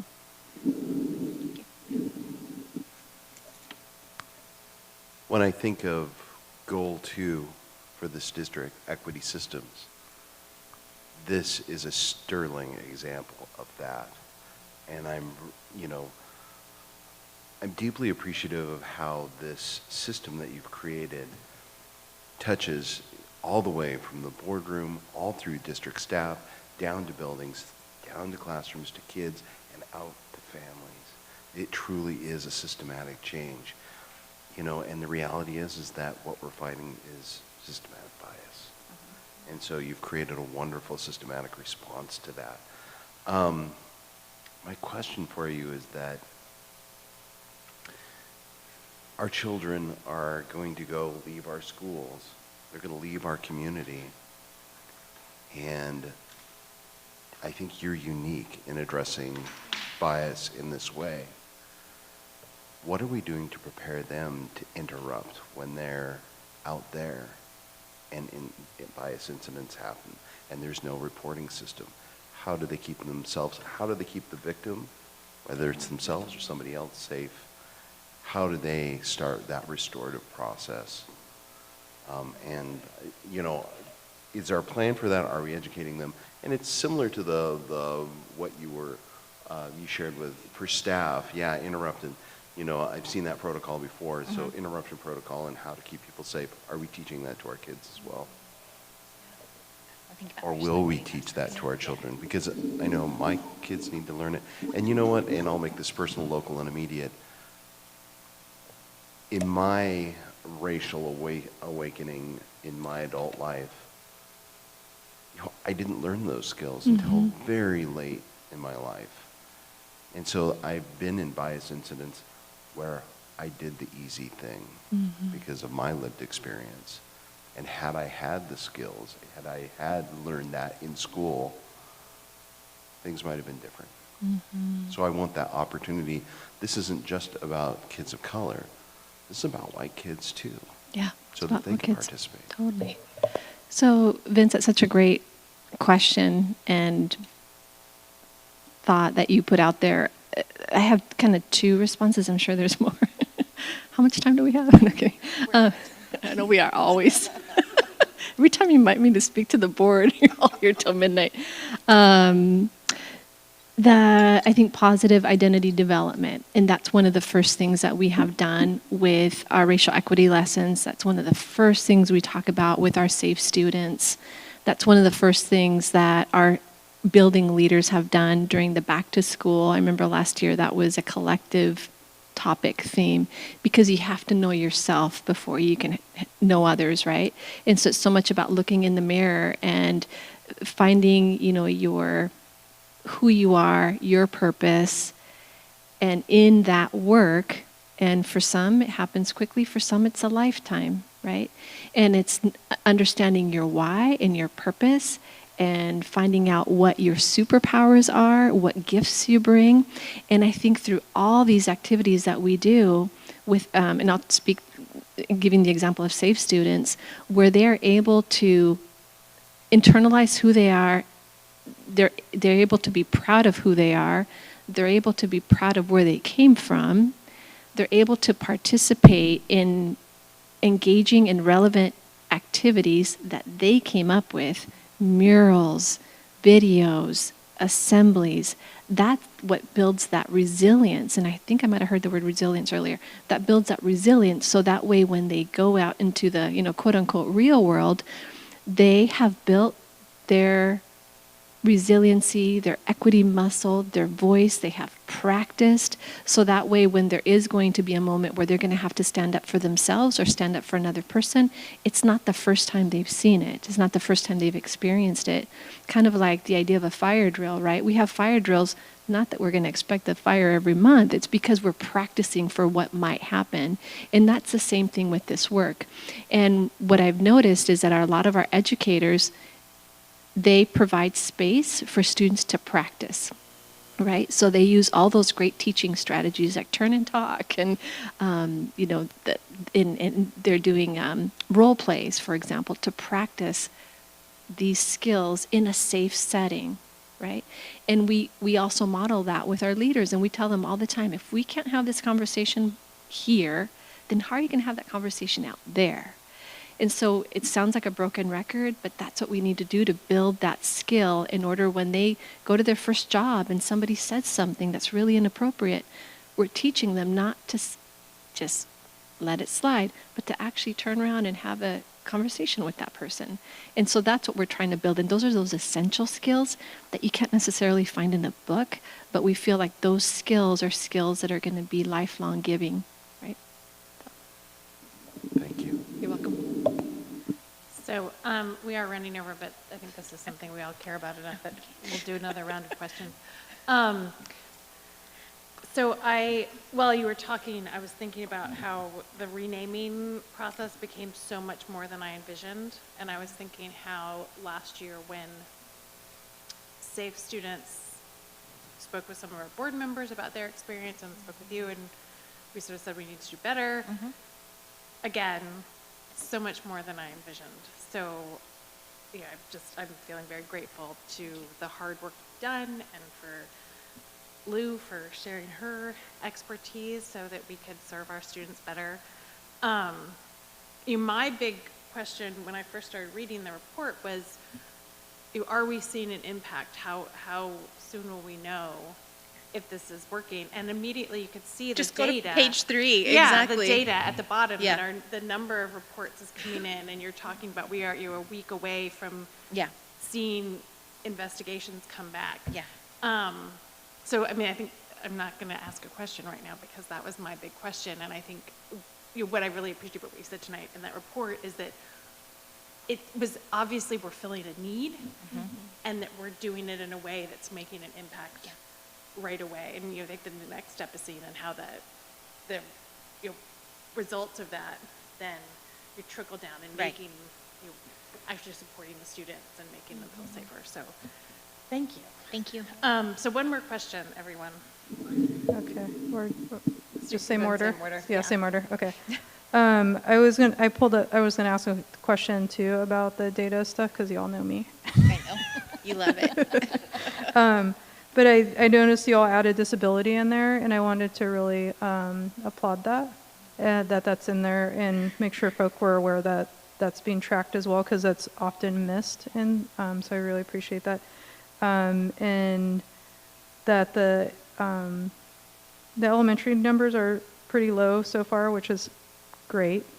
Yeah. But the secondary ones have already doubled from last year. Mm-hmm. And I think that's really significant because it's October. Yeah. We're in like month 2 of school. And so if that trend continues, that's going to reveal some things, I'm imagining. And so I'm wondering, when you all anticipate doing a report of data, is it going to be like a mid-year or an end-year or both? I would like to do a mid-year and an end of the year. That'd be awesome. Just because it would kind of give us a trend to see where we're going. And by the mid-year, if we've taken data and handed that back to principals and said, this is, here's the problem, what are you going to do, to change this, then at the end of the year, we can see if there's been any kind of movement. That's great. Thank Okay. you. I appreciate hearing that. I was hoping it would be twice. Yeah. But yeah, and I just wanted to also remind students how powerful their voices are, because this is a result of them speaking up and expressing their needs to you all and to us, and the desire to make change based on them using their voices. So I think it's really powerful. Absolutely. It's impressive, really impressive. So if the chair allows me, I'm going to ask a question, and you choose multiple questions, and you choose which one you want to answer, and I'll send the rest. This is a test. Okay. Nice try. Nice try. You can always email them to me, Sammy. I'll respond. Yes, I will. So probably the publicly facing one is, what support do you need from the board moving forward? We need you to continue to have a goal that focuses on equity and equitable systems. That would be the number one. We need the board to continue to support the work we're doing with our racial equity lessons, because when she talks about concrete, which is hilarious, because Marcianne can start a story based on anything happening in any room. So today it was concrete. Thank you, Dale. But that is really the foundation. That is an important part of the foundation. We're moving kids through a system who are learning who they are and how they walk around the earth, and we need your support to continue to do that in our schools. And I would add your visibility with our students. When you attended, many of you attended the SAFE meeting, that was really impactful for them. And I know you were supposed to be there only an hour, and you stayed there the whole time because they had so many questions. And it was the first time in many, many, many years that they actually were able to have access to the school board. So that made a big difference. And I think it gave them the courage to say, this is a normal person, it's a community member, I can actually approach them and tell them what's on my mind. So visibility is also a wonderful thing. Thank you. Thank you.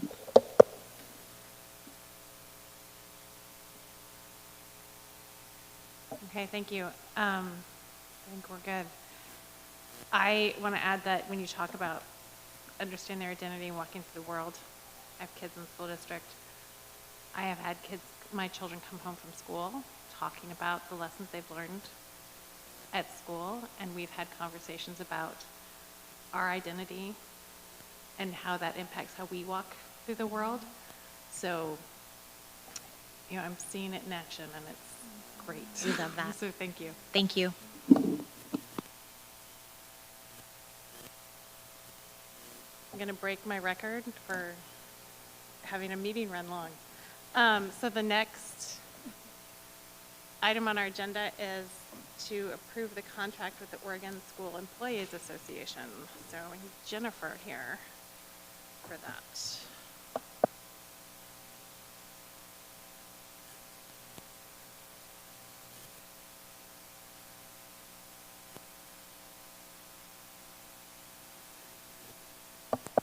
Do you have anything you want to share, or do you just want questions if we have any? I think the only thing I just would add is in working through the contract with our classified employees, it was important that we maintain the positive relationship that we've had over the years and be able to acknowledge just the value that they bring to all of our students in the work. So through it, you will see that most articles in the contract have had some sort of addition or change to it, and that was based on really hearing what was important to our staff. Questions? I do. Sammy? So again, I want to reiterate the values that you shared and really celebrate the positive work that both district staff and the association have put into getting this tentative agreement. Really thank you, and I think this is a great moment to reflect on how fortunate we are of having two parties interested in what's best for the kids and staff and their families. My question is, is the financial component sustainable, assuming the legislator provide us with what they believe is a continuation of the service level. So I'll take that one. So one of the things I want to reiterate, sort of what you started with, is the appreciation we have for our classified staff. We know that we are in a situation where we have work to do with the legislature. We have work to do both because we're expecting lower funding than we need. We're also anticipating the end of federal dollars that we've had through the pandemic. And third, Corvallis is an expensive place to live, which also impacts our student enrollment, and we'll continue to see declining enrollment in our district over the next 4 years, as you've seen before. So I think all of those things play a factor in this. This is one component, but a small component compared to those other factors in hydraulics that we're walking into as we think about the next biennium. Thanks.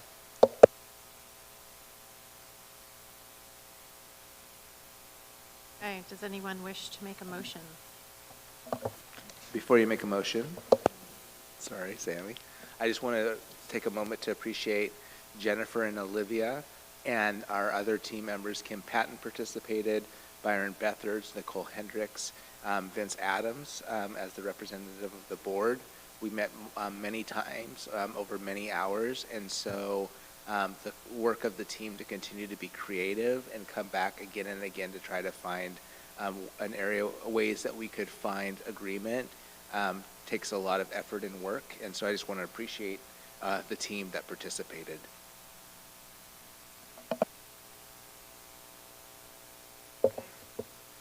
Sammy? Madam Chair, I move to approve the contract with OSEA for 2022-2024. Is there a second? I'll second the motion. It has been moved by Sammy and seconded by Vince that we approve the OSEA contract. Is there any further discussion? To the motion. Oh, please. No, I really want to follow up on the superintendent's comments.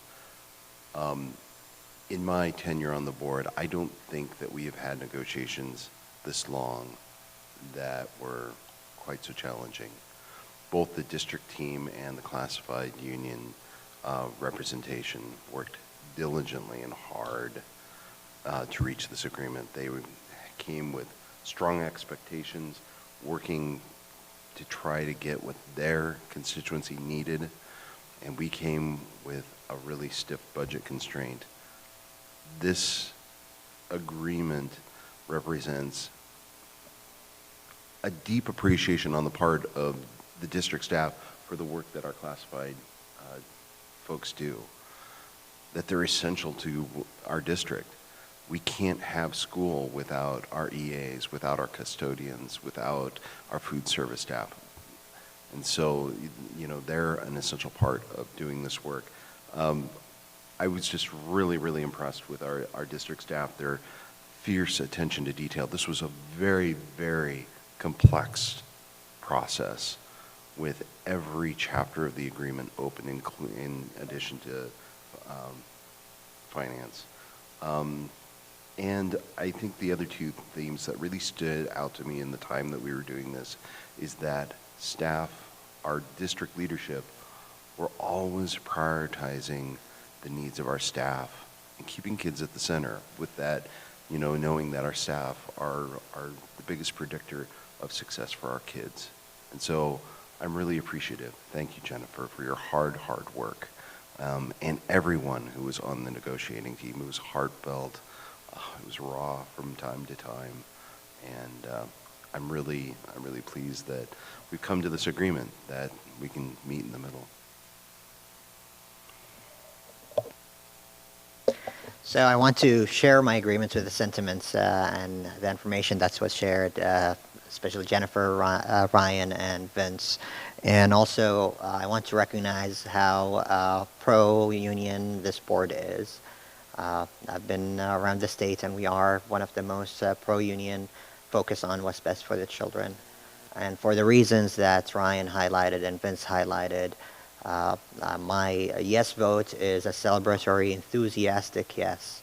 There's no reluctance with it. As a board, we have to also look at what's next after 1 year, 2 years, and make sure we continue to put the students at the center and support our staff.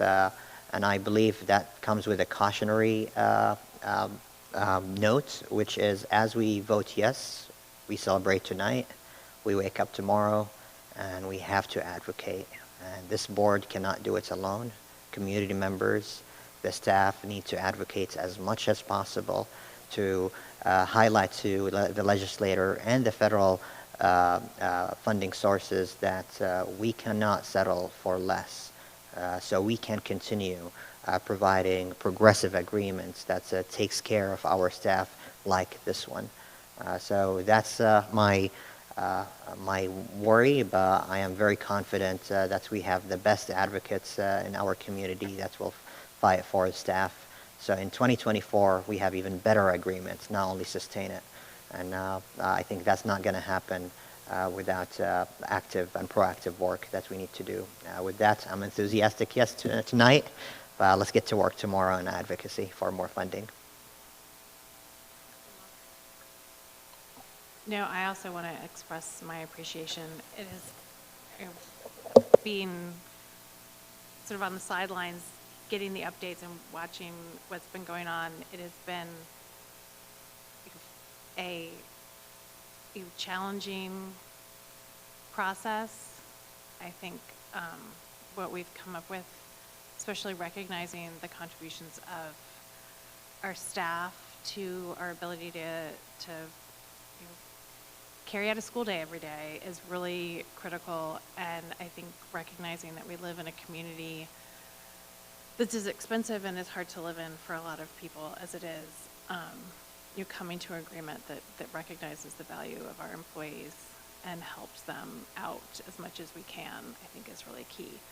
And I second Sammy's urge that we need to advocate for public education so that we can continue to carry out school every day in a way that really supports our students and sends them out into the world ready to do whatever's next in a inspirational way. So thank you to everyone who's been involved in this process.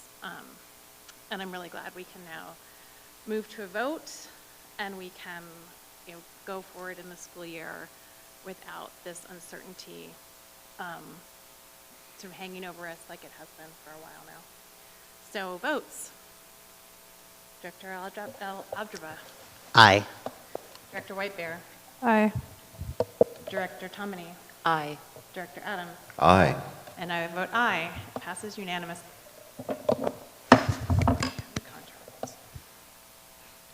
So, moving on, the next item, I'm looking at the writing on my computer. The next item on the agenda is board member comments. So does anybody have anything they wish to share? Madam Chair. So I had a conversation with the foundation staff. If members have additional comments for them, I know I have a few notes that I'm going to share. Those notes go to Angela Hibbard, the interim ED, and that they'll incorporate that into their process. What would also be helpful is, I think, sending them on to Kim as well. And so if you took notes tonight for your small group and you have any notes, maybe we should just send them to Kim and then you could bundle them all up. Yeah. That's ideally. probably the best. Because that way we could also pull Thank the you. information we need and then send it on. Sounds good. Yeah.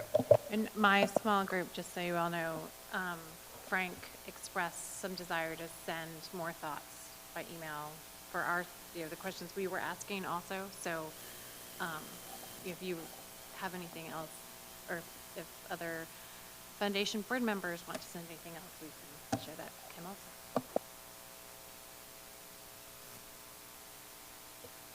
I didn't say anything during the bond update because I didn't know if that was the right time, but I was really excited to be part of the Letitia Carson opening as well, and just to see her descendants there. And as Sarah mentioned earlier, that pride in having the school named after. I think it's really beautiful that we have these connections with family members of who the schools are named after and have that representation. It's just amazing. And the art's so beautiful too. And the baskets too.